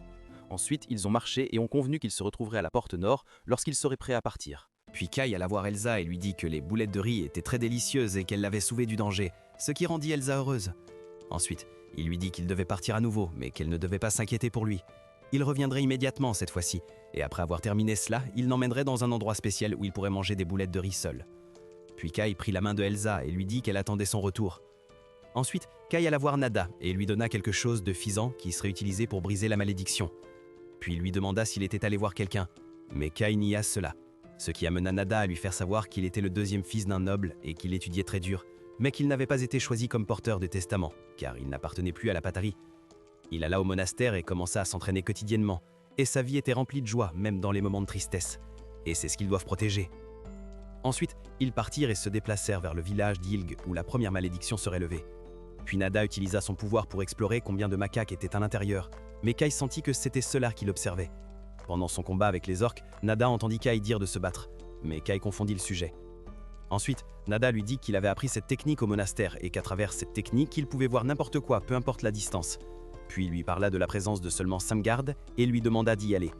Ensuite, Kai attaqua le macaque et en élimina 3, et Nada élimina les 2 autres. Mais Nada découvrit finalement la vérité sur Kai et qu'il voulait voir cela de ses propres yeux pour en être sûr. Il se présenta à nouveau à Kai et dit qu'il était Nada et qu'il avait été envoyé par Maz pour rechercher la vérité du pouvoir. Il lui demanda de pardonner son impolitesse et lui demanda d'utiliser son pouvoir au bénéfice du royaume humain uni. Mais Kai s'approcha de lui et lui demanda de se lever afin qu'il puisse lever la malédiction d'Olga. Ensuite, Nata leva la malédiction pendant que Kai se tenait comme son protecteur. Nata lui dit que le Royaume-Uni avait besoin d'un nouveau protecteur, mais Kai demanda s'il avait choisi de l'amener ici pour parler de cette affaire. Mais Nada lui dit qu'ils avaient besoin de lui aux États-Unis du Royaume-Uni parce que le royaume se détériorait chaque année et que Gandalf en était le meilleur exemple. Et que les porteurs de testament dans les plaines du milieu qui soutiennent le roi s'étaient noyés dans des affaires luxueuses et avaient oublié leurs études, ce qui avait conduit à une grande détérioration. Si le royaume avait retrouvé sa force d'antan, il aurait été possible d'envoyer une armée immédiatement pour reprendre le contrôle du village au lieu de l'abandonner. Le nombre de tragédies comme celle qui s'est produite dans ce village continuera à empirer, et leurs sanctuaires en décomposition ne peuvent plus soutenir le roi. Il continue à lever la malédiction, et lui dit qu'il devait chercher de l'aide auprès de quelqu'un comme lui, à cause de la fragmentation de la hiérarchie actuelle au sein du royaume. Après avoir terminé de récupérer le bois, il jeta le sang de Fizan, car il était le porteur de testament du village. Et il dit à Kai que la malédiction avait été levée. Ensuite, ils se déplacèrent vers le village d'en haut, et Nata lui dit que les macaques cherchaient à contrôler le village après les pierres tombales et la paralysie de la protection du testament. Ils étaient si déterminés qu'ils voulaient affaiblir la terre et l'appauvrir. Et que l'état des macaques fait face à un danger sérieux qui les empêche de continuer à vivre. Ils cherchent maintenant un nouvel endroit où vivre. La même chose s'applique aux orques qui les poursuivaient. Ils étaient menacés par des créatures étranges au nord et ont besoin d'un nouveau pouvoir pour les arrêter. Par conséquent, Kai a découvert la raison de l'envoi d'Articon avec les orques. Mais Neda croit qu'avec le temps, le royaume humain pourrait être détruit. Il a demandé à Kai s'il pouvait leur accorder son pouvoir pour sauver des millions de vies. Cela a conduit à l'apparition de la marque du testament sur le visage de Kai, ce qui l'a amené à s'éloigner et à demander à Nada de le laisser seul. Il réfléchit un peu. Puis Nada lui dit qu'ils doivent aller au village voisin et qu'il attend sa réponse lorsqu'ils dissiperont la malédiction là-bas. Ensuite, nous nous déplaçons dans la chambre de là où les effets de sa malédiction ont commencé à disparaître. Basco a informé Vizin de la situation, mais il est toujours inconscient. Vizin a compris que Monsieur Netta avait maintenant réussi à dissiper la malédiction, et si Ola peut se battre, notre force sera mieux renforcée. Ensuite, nous passons à Nata et Kai. Après avoir éliminé la macaque dans l'autre ville et que Nada ait levé la malédiction de Béjouzé, pendant que Kai se déplace seul, il a commencé à réfléchir et à parler de son pouvoir et qu'il ne peut pas l'utiliser de manière optimale. Mais s'il l'utilise pour sauver les humains, il n'y aura plus de village comme celui-ci, et cela pourrait être une bonne façon de l'utiliser. Mais pourquoi le pouvoir de la vallée est-il en colère? Puis Nada est venu à lui, attendant sa réponse à propos de son aide. Il a essayé de le motiver à le faire parce qu'il sera récompensé par le roi s'il les rejoint, et son pouvoir sera encore renforcé. Alors il pourra facilement sauver son village de tout mal et des personnes importantes aussi. Surtout, cela a fait rappeler à Kai, Elsa et Josie. Puis Kai a demandé s'il y avait d'autres personnes qu'il aimerait protéger aussi. Mais Netta savait qu'ils étaient les Correurs, et qu'ils étaient avec lui dans la bataille contre les orques. Il lui a expliqué qu'ils sont sa responsabilité et qu'il doit les protéger. Mais Nada a demandé à Kai de les abandonner, ce qui a surpris et mis en colère Kai. Mais Nada lui a dit que ses partisans ne devraient pas être des humains faibles. Parce que les humains sont des humains et sont testés par les cieux, et l'idée de se connecter avec d'autres personnes est peu probable. Il l'a supplié de consacrer tout son pouvoir au Royaume-Uni seulement. Mais Kai a refusé. Si c'était le cas, il lui a dit que les porteurs du testament ont la responsabilité de protéger la terre et les gens qui y vivent, et il ne peut pas servir le royaume si cela signifie abandonner librement les gens qui l'ont suivi. Neda a essayé à nouveau avec lui, mais Kai a fermement refusé. Puis Neda a découvert que Kai est très têtu et qu'il ne pourra pas changer d'avis, et qu'il abandonnera et expliquera la situation à Maz. Ensuite, nous nous déplaçons au village d'Ida, où un groupe de chefs macaques a découvert que les gardes avaient été tués, ce qui les a mis en colère. Ensuite, nous sommes retournés à Neda et Kai. Et Neda a demandé ce qui se passait maintenant dans le village de Lag. Kai espérait qu'il ne serait pas attaqué à nouveau et qu'il s'inquiétait pour Elsa et Josie. Puis Nada révéla son arme et poignarda Kai par derrière, ce qui surprit Ka qui se déplaça vers le village où Ol'a commença à parler et Elsa se sentit inquiète. Alors que la pluie commençait à tomber, Kai fut poignardé avec une arme meurtrière des porteurs de la prophétie qui avait été héritée au monastère de Nata, et elle était utilisée pour briser les défenses des porteurs de prophétie, drainant leur pouvoir. Même si le porteur de la prophétie résistait, il était difficile de faire face. Nada fit cela lorsqu'il apprit que Kai allait utiliser son pouvoir pour son peuple et son village, ce qu'il considérait comme arrogant et dangereux. Cependant, Kai ressentit une douleur intense et essaya de bouger, mais ne put pas car Nada avança et posa son pied sur lui pour l'empêcher de bouger, le saisissant à nouveau, ce qui provoqua une douleur extrême chez Kai. Il lui dit qu'il ne savait pas à quel point cette arme était puissante et Nada ressentit de la jalousie parce qu'il ne possédait pas un tel pouvoir. Malgré des années d'études, il presse l'arme, provoquant une énergie sombre qui jaillit du corps de Kai et Kai ressentit également une grande douleur. Nada tira ensuite l'arme du corps de Kai et lui dit que la douleur ne durerait qu'un moment avant de le jeter au sol, presque en perdant ses mains à l'intérieur de Kai pour gagner son pouvoir. Cependant, Kai repoussa Nada et le frappa pour se débarrasser de lui. Après cela, Kai se remit immédiatement de la douleur en utilisant l'incroyable pouvoir qui était en lui. Nous nous déplaçons ensuite vers le village, où tout le monde commença à reconstruire, et l'un des villageois demanda pourquoi. Aucune aide ne venait des villages voisins, mais comme tout le monde était occupé à se protéger, personne n'enverrait rien ici. Cependant, Mansu avait un avis différent, pensant que s'ils échouaient, ils iraient tous au paradis et traverseraient Espirio ensemble. Puis Fitzan apparut et leur demanda de se préparer car les monstres macaques étaient sur le point de les attaquer à nouveau. Tout le monde commença à l'écouter, mais il les encouragea pour cette bataille, leur disant que même s'ils étaient en infériorité numérique, ils se battraient contre eux avec tous ceux qui pouvaient tenir une arme et qu'ils défendraient leur village de leurs propres mains. Cela boosta le moral des villageois. Puis nous passons à Lady Adelia qui vérifiait les blessés et leur dit tant qu'ils étaient à l'intérieur du château, ils seraient en sécurité. De l'autre côté, Alicia réconfortait l'une des blessées et dit à sa fille que s'il y avait une autre attaque sur le village, elle devait immédiatement se rendre dans un endroit sûr. Mais Elsa intervint, lui assurant de ne pas craindre car elle était là avec elle. Ensuite, nous revenons à Kai où Nata essayait de lui dire que s'il mourait, il sauverait tout le monde au prix de sa vie, permettant à l'humanité de retrouver son pouvoir perdu. Mais Kai était très en colère et ressentait encore de la douleur en connaissant la vérité de ce que Nada disait. Mais il devait protéger la vallée et tout le monde là-bas aussi. Il brandit son arme, ayant pris la décision de les protéger. Nada vit cela comme un abandon du peuple Korra par Kai. Mais Kai rejeta fermement cela, car il avait reçu ce pouvoir pour protéger la terre et son peuple, quelque chose que Nada ne comprend pas. Nada ne pouvait pas comprendre les mots de Kai et vit qu'il était très ferme dans son opinion, se préparant à la tâter. Mais soudain, l'un des monstres macaques apparut et les attaqua. Nous revenons ensuite vers le village, où ils furent attaqués par les monstres macaques, causant des dégâts au mur de la ville. Les guerriers étaient pleinement préparés pour eux. L'un des macaques lança une grosse pierre sur le village, mais Fitza ne la laissa pas passer et la détruisit, ordonnant à ses soldats de montrer leur force à ces macaques. Cependant, les monstres macaques ne cessèrent pas d'attaquer, lançant des pierres enflammées sur le village à distance sur les ordres de leur chef. Puis nous revenons à Kai et Nada était attaqué par l'un des macaques, mais il esquiva les frappes du monstre. Puis un autre macaque chargea Kai, mais Kai évita ses attaques. 3 macaques apparurent et l'un d'eux demanda lequel d'entre eux avait brisé leur malédiction. Un autre leur dit qu'il ne quitterait pas cet endroit vivant. Il montrait des signes de porteurs de prophétie, ce qui rendait la lutte difficile pour Nada. Cependant, Kai était en colère parce qu'ils avaient causé la malédiction de Josie et avança vers eux, montrant qu'il était également un porteur de prophétie. Les monstres devinrent furieux en découvrant que Kai était un porteur de prophétie et celui qui avait levé leur malédiction en l'attaquant. Kai esquiva les frappes ciblées, mais le dernier monstre réussit à projeter Kai et ensuite l'attaqua. Kai frappa rapidement, repoussant le monstre, mais il ressentait encore la douleur de l'arme de Nada. Nada s'approcha alors de Kai et découvrit que Kai avait utilisé son pouvoir du vent. Puis, ils entendirent tous deux une voix leur disant qu'ils allaient tuer Kai, ce qui mit Kai dans une grande colère. Nada ne permettrait pas qu'on lui prenne le pouvoir qu'il avait trouvé. L'un des monstres chargea alors Nada, mais il se défendit contre ses attaques. Cependant, Nada ne pouvait pas tenir longtemps contre le monstre et celui-ci le projeta au sol, l'isolant de son arme et s'apprêtait à lui porter un coup puissant. Mais Kai intervint au bon moment, surprenant Nada. Les monstres les attaquèrent à nouveau, mais Nada repoussa Kai et mit le feu aux macaques, les faisant reculer. Nada et Kai se regroupèrent seuls à un endroit et Nada demanda pourquoi Kai l'avait sauvé, malgré le fait qu'il ait été poignardé dans le dos. La vérité était que le corps de Kai agissait de lui-même. Nada réfléchit à la façon dont Kai avait obtenu une telle force pendant que les macaques les cherchaient partout. Nada observa les monstres et réalisa qu'il devait affronter un groupe de monstres composé d'un prêtre et d'un porteur de prophéties blessés. Nada admit qu'ils étaient dans une situation difficile. Il s'approcha alors de Kai et lui proposa que s'il voulait survivre, il devait suivre ses instructions. Mais si Kai survivait, il pourrait tuer Nada par la suite. Cependant, Nada ne se souciait pas de ce que disait Kai, lui disant qu'il traversait le pont car il était impossible pour eux de mourir ici. Pourtant, avant qu'ils puissent voir l'étendue du pouvoir en Kai, ils furent presque attrapés par l'un des monstres. Kai s'élança de l'endroit où il se trouvait et les monstres le poursuivirent. Ils disparurent soudainement jusqu'à ce que Kai s'arrête de courir. Puis, il entendit le monstre lui parler pendant que Nada se cachait pour observer les cachettes du monstre. Lorsque l'un d'eux apparut derrière Kai, il souffla sur Kai immédiatement, ce qui permit à Kai de le frapper, le repoussant. Les monstres restants faillirent l'attaquer, mais ils disparurent instantanément, surprenant les monstres que Kai reconnaissait dans leurs mouvements. Nada utilisa alors son pouvoir de vision spéciale pour le guider sur les chemins des monstres, lui disant qu'un venait de sa droite.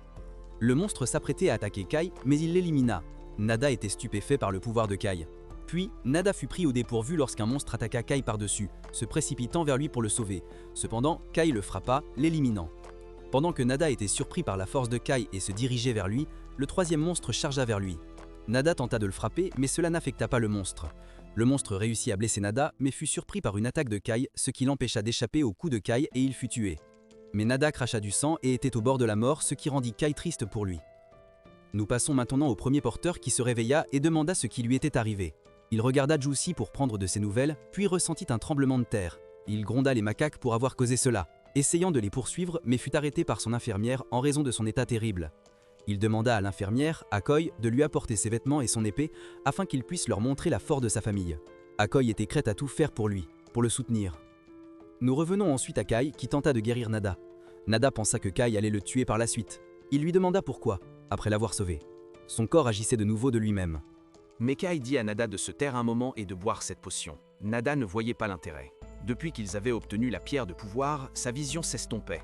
Il pensait que sa quête de vérité s'arrêtait ici, mais Kai n'abandonna pas et commença à utiliser son pouvoir pour guérir Nada.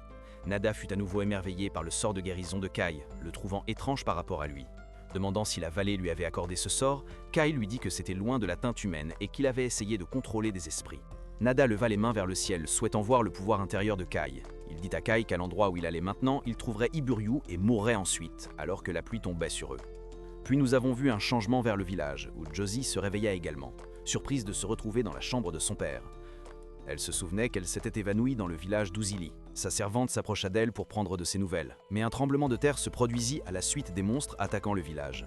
Elle dit à Josie qu'elle croyait qu'en poursuivant l'orgue, les macaques les avaient attaqués.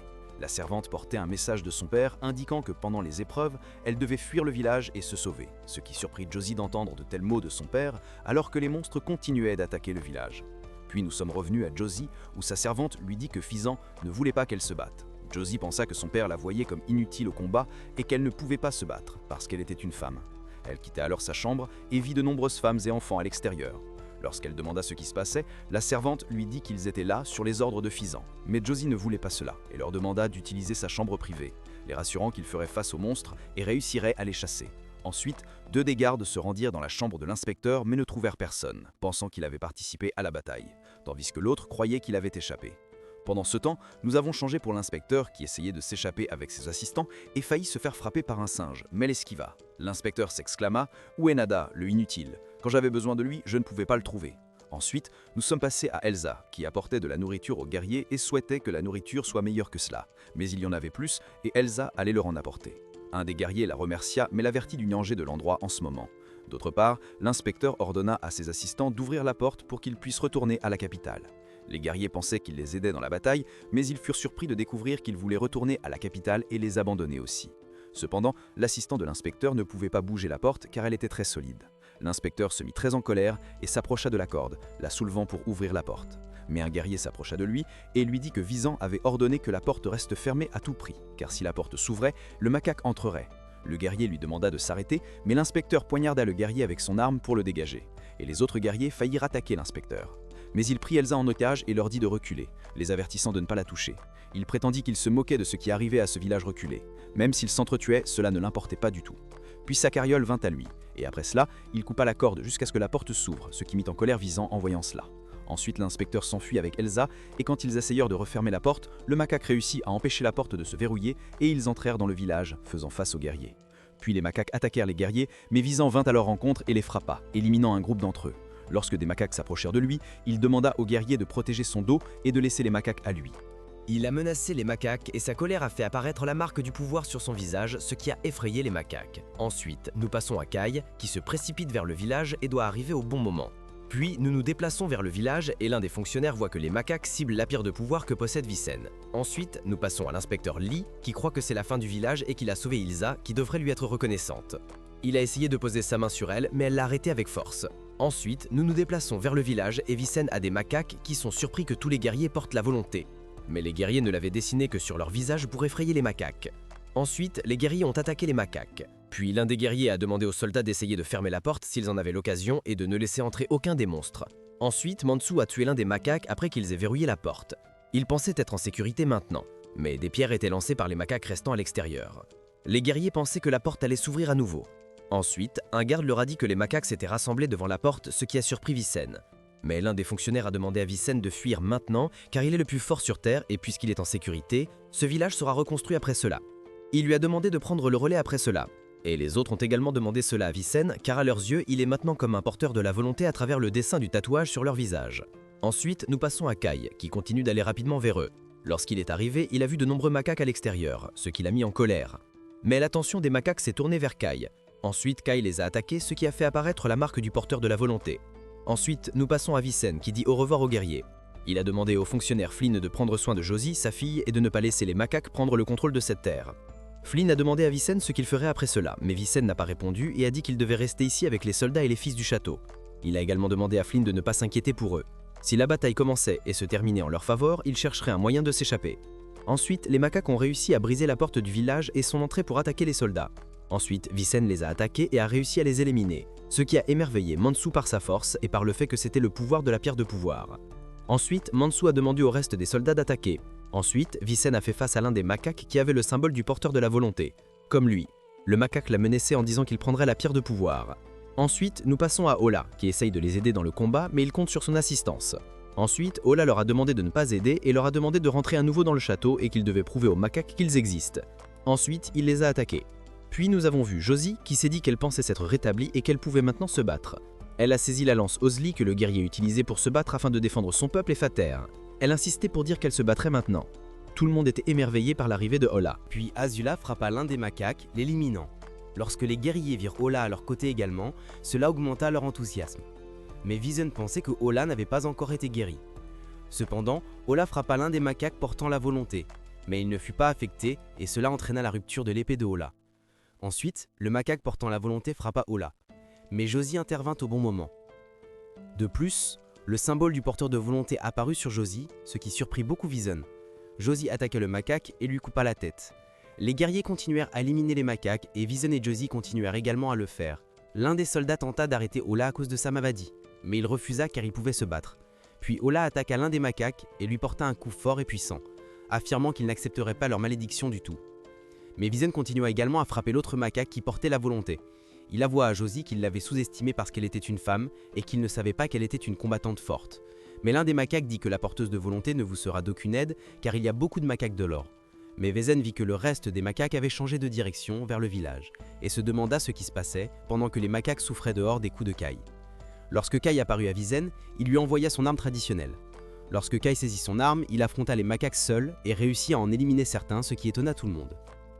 Face à la force de Kai, l'un des macaques appartenant au chef macaque le menaça. Mansu et ses amis furent également très surpris par la force de Kai. Mansu leur dit qu'il est un véritable porteur de volonté. Vicen vit que la force qui leur manquait était compensée par Kai également. Après que Kai eut éliminé un grand nombre de macaques, l'un des macaques portant la volonté l'attaqua. Mais il ne fut pas épargné par les coups puissants de Kai qui entraînèrent son élimination. Lorsque les macaques et leurs chefs virent cela, ils s'enfuirent immédiatement, ce qui rendit les soldats heureux de leur victoire et ils élevèrent leur slogan flottant dans l'air. Ola vit que son arme était sans valeur et qu'il réalisa que le garçon qu'il appelait Ordinaire était celui qui avait sauvé le village. Ensuite, après cela, les soldats effacèrent le symbole de la volonté et Kai fit de même.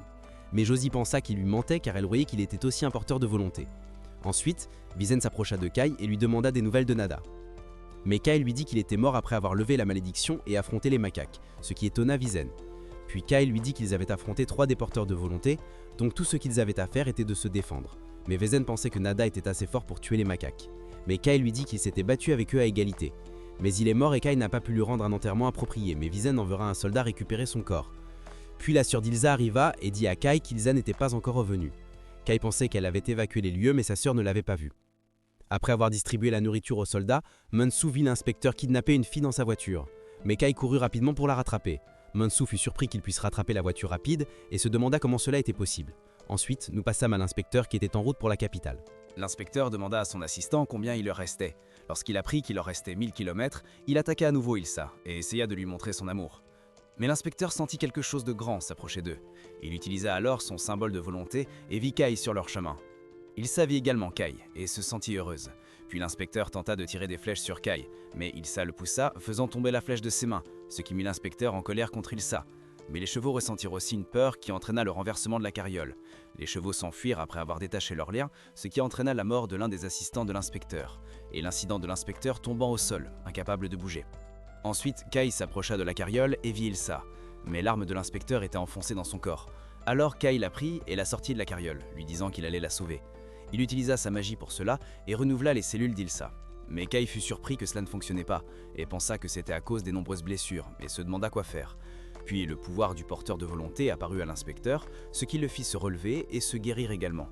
Ensuite, Kai s'approcha de l'inspecteur parce que c'était lui qui avait poignardé Ilsa, ce qui rendit Kai très en colère. Mais l'inspecteur nia cela, disant que ce n'était pas de sa faute et que si elle mourait, c'était la faute de Kai, car sa force était ce qui effrayait les chevaux, et si cela ne s'était pas produit, il ne serait pas arrivé à cela. Mais Kai ne croyait pas du tout cela. Cependant, l'inspecteur lui prouva que les chevaux s'étaient enfuis devant lui à cause de cela. L'inspecteur vit que Kai le tenait pour responsable, mais c'était faux, et qu'il tuerait Ilsa parce qu'il possédait plus de pouvoir qu'il ne le méritait. Mais Kai ne croyait pas cela. Ensuite, l'inspecteur pensa que le village ne devrait avoir que 3 porteurs de volonté, puis il lui dit qu'il aurait de gros ennuis s'il l'attaquait, et qu'il ne s'en échapperait pas, car il travaillait sous l'autorité du roi. Mais Kai ne se souciait pas de cela, et l'attaqua, le mettant au sol et l'étranglant. Mais l'inspecteur vit que seuls ceux qui possédaient le pouvoir de la volonté tuaient les faibles, et que le monde allait ainsi, et que seuls les nobles devraient le posséder, et qu'un imbécile et un misérable comme Kai se perdrait à cause du pouvoir et causerait plus de morts. Mais Kai mit ses mains à l'intérieur de l'inspecteur et arracha son cœur de son corps, ce qui entraîna la mort de l'inspecteur. Ensuite il prit Ilsa et courut rapidement avec elle, essayant de la réveiller. Mais Ilsa ne pouvait pas le faire. Mais Kai lui promit qu'ils resteraient toujours ensemble et que si elle buvait cela, elle se rétablirait immédiatement. Il lui donna la boisson pour que son énergie soit à nouveau boostée et qu'elle se rétablisse immédiatement. Mais Ilsa ressentit quelque chose d'étrange. Puis il la prit à nouveau et alla avec elle à Borek. Mais le chef des macaques l'observait alors qu'il se dépêchait vers Boruk. Ensuite, nous nous déplaçâmes vers Borwick, dans la vallée, et Borok vit qu'il n'était pas juste que Kai donne cette boisson à Ilsa. Mais Kai fit cela pour guérir la blessure d'Ilsa, mais Borok voit que le problème est que la source vient de la même race. Si un humain prend une pierre d'un autre humain sans précaution appropriée, cela provoque un empoisonnement sévère et, dans les pires cas, peut entraîner la mort. Cela a rendu Kai inquiet pour Ilsa. Il a demandé à Rick s'il y avait un autre moyen de la sauver, mais Boric avait une autre solution. Cependant, il ne savait pas si le temps était de son côté ou non, mais Kai voulait le faire maintenant, et Ilsa se sentait très fatiguée. Puis Kai est sorti de la tente et est parti, se disant que s'il ne le faisait pas, Ilsa ne serait pas sauvée. Il se demandait si son pouvoir ne causait que la mort, et comment il pouvait utiliser un tel pouvoir. Alors quelques macaques sont venus vers lui, ce qui a surpris Kai et il s'est préparé à les affronter avec sa lame de vent. Il leur a demandé s'ils allaient attaquer la vallée aussi, mais les macaques se sont agenouillés devant lui et ont remercié les esprits de leurs ancêtres pour les avoir guidés, ce qui a beaucoup surpris Kai. Le chef des macaques a remarqué que le symbole sur le visage de Kai était celui des nobles canailles et qu'il l'implorait de venir dans leur district, ce qui a beaucoup surpris Kai. Boric a continué à s'occuper d'Elsa, faisant tout ce qu'il pouvait, espérant qu'elle se rétablisse rapidement. Il est allé informer Kai à ce sujet. Quand il est sorti de la tente, il a trouvé les macaques suppliant Kai. Après que leur chef se soit présenté, il a demandé à Kai d'écouter leurs demandes. Kai a demandé ce qu'il voulait. Boric s'est avancé et leur a dit de ne pas déranger Kai. Puis le chef des macaques, Torod, leur a dit que leur terre était devenue corrompue, ce qui a surpris Kai et Boric. Torod a expliqué que la terre des macaques, appelée Igu, était devenue corrompue et stérile à cause du malfaiteur Diabo et qu'il s'attendait à leur destruction. Quand Kai a entendu ce nom, il a ressenti une douleur vive dans sa tête et a également entendu de la puissance en lui qui devait le détruire. Boric a demandé ce qui était arrivé à Kai. Kai dit qu'il allait bien. Puis il a dit à Torod qu'ils étaient des ennemis qui s'étaient battus, se battant juste quelques instants auparavant, et maintenant il voulait qu'il les sauve. Il a refusé, parce que beaucoup de gens dans son village étaient morts à cause de leur attaque contre lui. Un des assistants de Torod est devenu en colère parce qu'ils avaient aussi tué beaucoup des leurs, et Torod était en colère à cause de cela. Il avait réprimé cette douleur pour faire sa demande, et Kai l'a rejeté si facilement. Il a averti que si Kai refusait, ils attaqueraient à nouveau le village. Mais Kai n'avait pas peur. Il les a avertis que s'ils faisaient cela à nouveau, ils seraient punis et ils tueraient tout le monde, chacun d'entre eux. Cela a effrayé Torod et il a ordonné à son assistant de s'excuser auprès de Kai, le forçant à s'agenouiller. Puis l'assistant de Torod a dit à Kai que leur ville était devenue inhabitable et qu'ils avaient fui vers la ville de Lag parce qu'ils avaient besoin de nouvelles terres. Mais Kai a encore refusé et leur a demandé de partir. Puis il est retourné dans la tente pour vérifier l'état d'Elsa. Boric est entré et Kai lui a demandé comment allait Elsa. Boric a dit qu'il avait fini de la traiter et que le reste dépendait de sa force vitale. Puis Boric a demandé à Kai comment il allait répondre à la demande des macaques. Mais Kai sentait que rien de tout cela ne serait arrivé à Elsa s'il n'avait pas attaqué le village et il ne ferait rien pour eux. Et il ne se souciait pas de Diabo.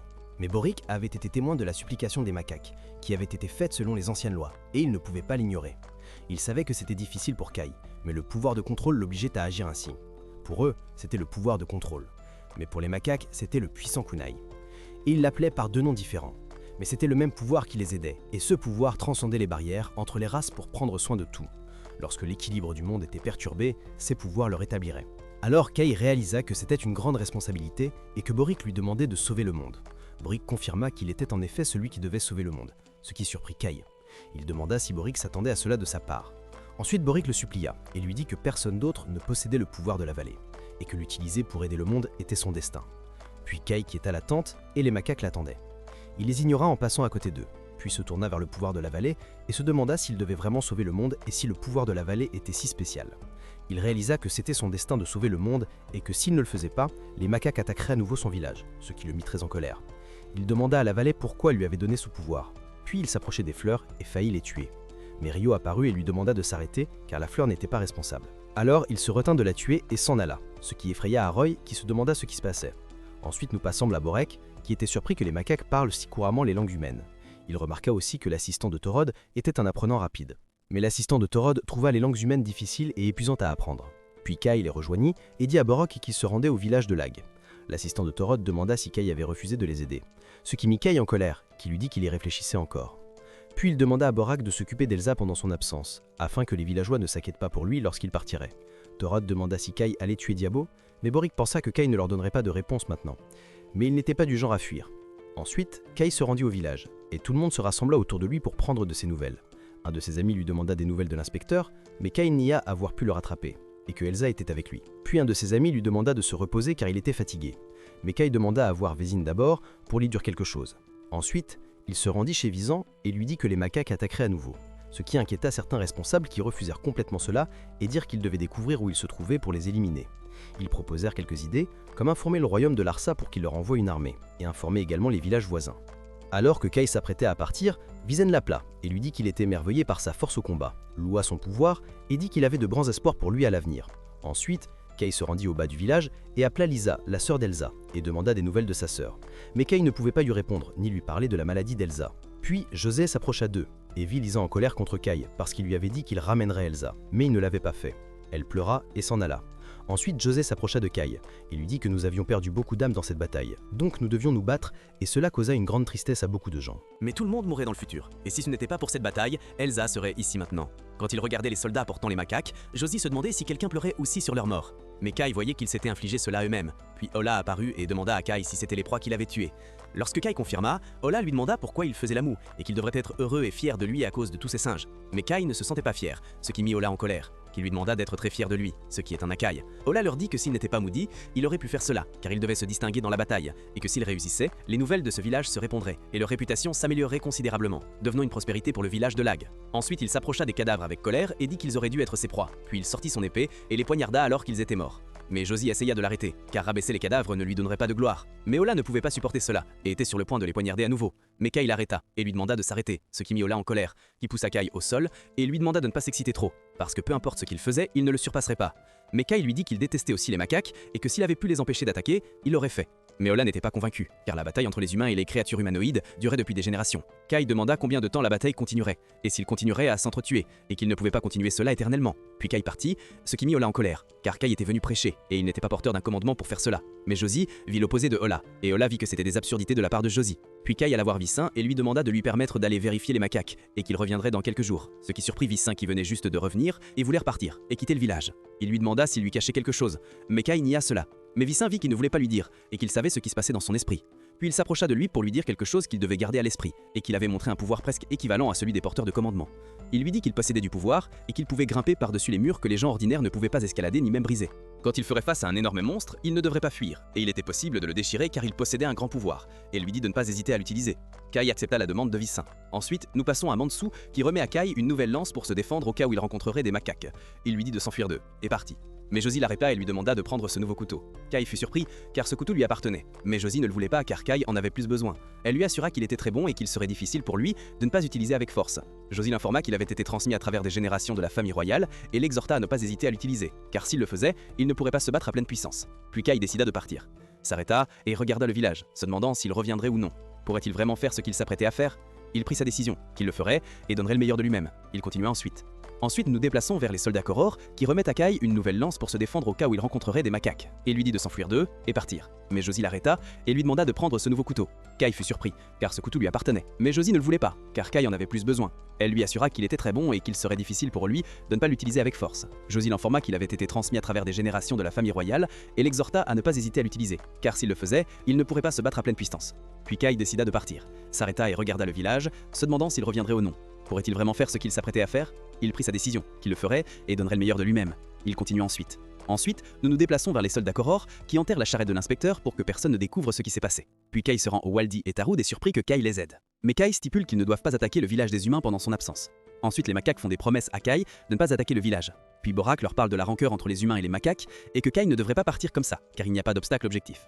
Puis Kai se rend dans sa tente dans la vallée avec Aroy et il portera les vêtements Kuroar afin que personne parmi les macaques ne l'attaque. Aroy est émerveillé par cela car cet uniforme appartient aux plus grands guerriers de leur tribu. Lorsque Kai revêt l'uniforme, Aroy voit qu'il ressemble littéralement à un guerrier Kuroar. Il lui dit alors qu'il s'en va, mais elle lui dit qu'elle avait peur de lui hier quand il a crié devant le pouvoir de la vallée.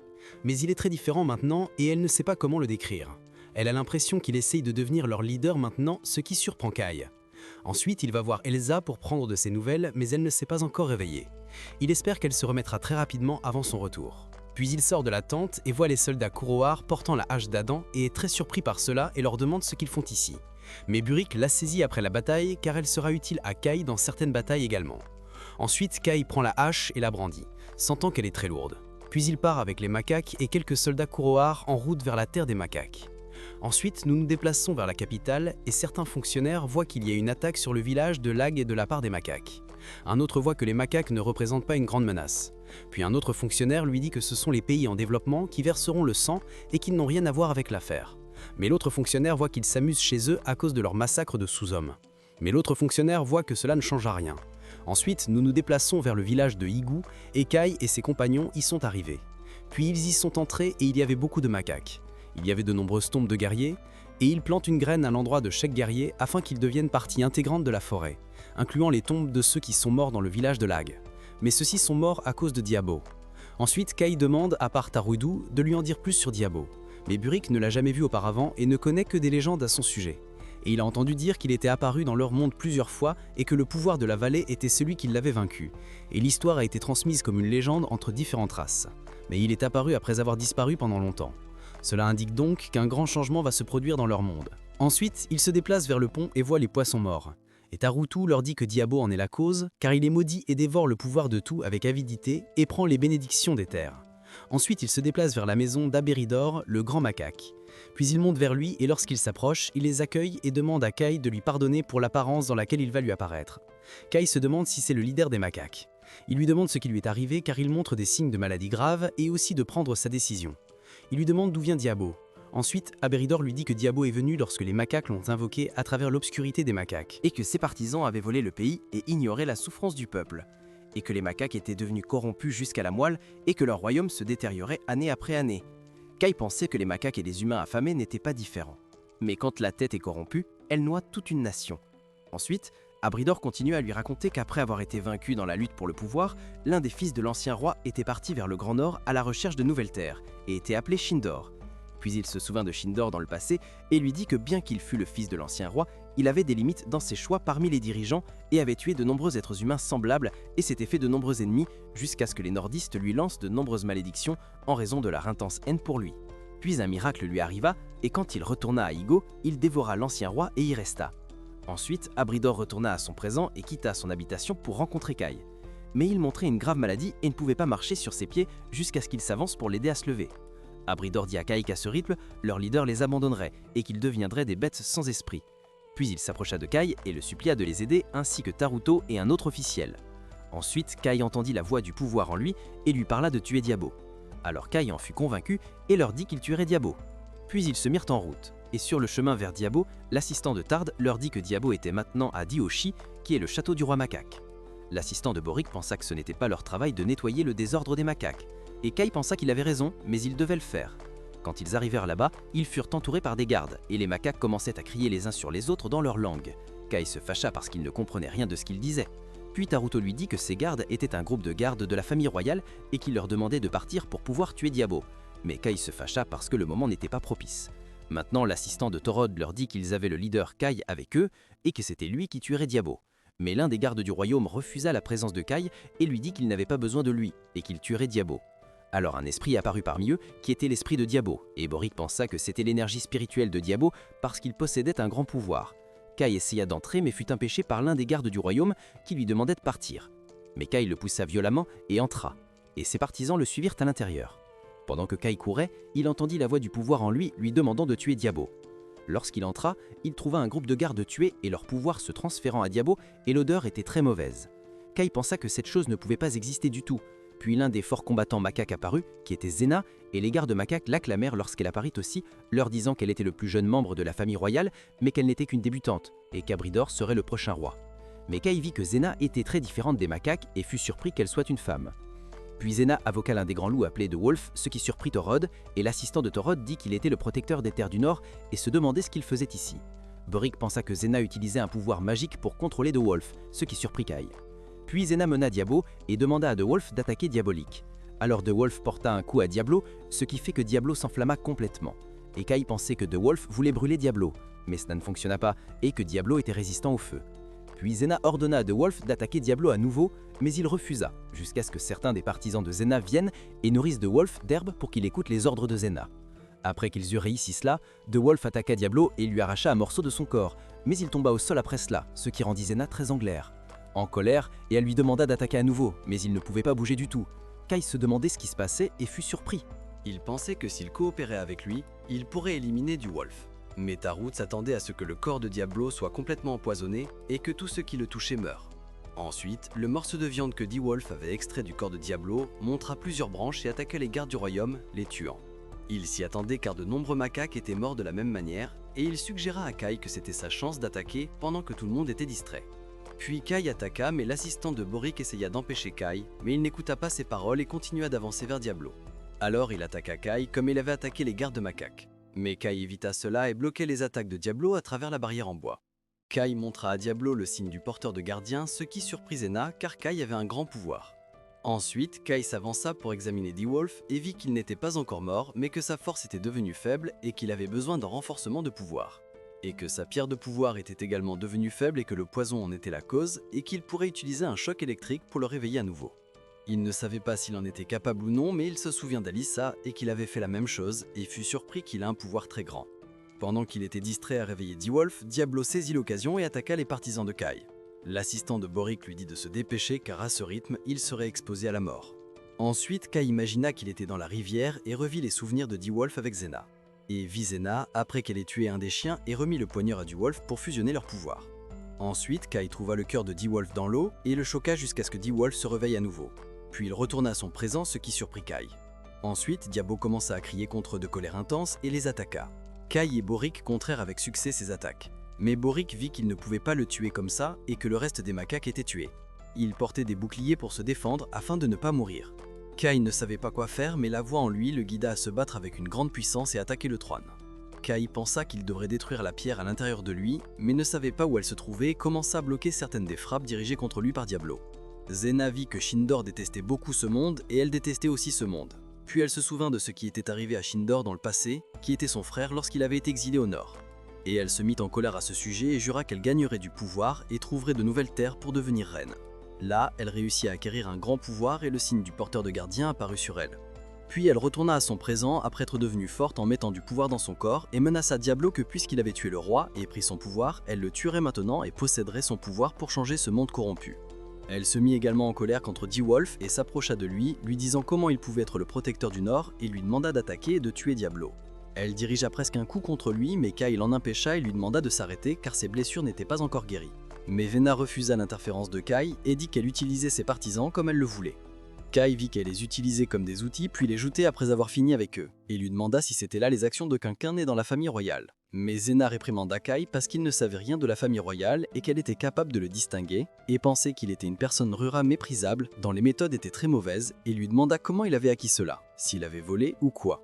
Il était clair pour elle que Kai se battait désespérément contre l'approche du monde, mais c'était cela vivre. Elle pensait qu'il luttait pour vivre et lui demanda quelle était la différence entre eux. Elle lui demanda si son pouvoir était le pouvoir de Kunai. Pendant qu'il parlait, ils furent attaqués, mais D-Wolf les sauva à bon moment. Boric vit que Kai lui avait donné un pouvoir qui le rendait résistant au poison de Diablo. Ensuite, D-Wolf avança vers Kai et Zena et regarda Zena, ce qui détruisit le dispositif qui le contrôlait. Puis il attaqua Diablo. Diablo, après cela, évita ses coups et l'attaqua à nouveau, le mordit et extrait une partie de son corps, ce qui fit à nouveau ressentir la douleur à Diablo. L'assistant de Rick était surpris que Diablo soit encore en vie, malgré ses nombreuses blessures. Kai vit que les parties de Diablo voulaient revenir à lui. Puis une grande puissance émana de Diablo et monta vers le ciel. Ensuite, nous nous sommes déplacés au village de Lag, et tout le monde vit le pouvoir de Diablo se répandre dans le ciel. Josie pensa que c'était Kai. Puis nous nous sommes déplacés vers la terre de la vallée, et tout le monde là-bas ressentit la puissance. Puissance. Et la puissance de la vallée était également en train de brûler. Ensuite, nous nous sommes déplacés vers Diablo, et il commença à se transformer en un corps massif plus grand qu'il ne l'était. Boric vit qu'il allait ainsi tout dévorer, puis il attaqua les macaques, et D-Wolf essaya de le contrer mais fut retenu par le pouvoir de Diablo, ce qui mit Kai en colère. Zena avança pour sauver D-Wolf, mais Diablo attaqua Zena. Mais Kai la sauva. Ensuite, Diablo dévora Kai.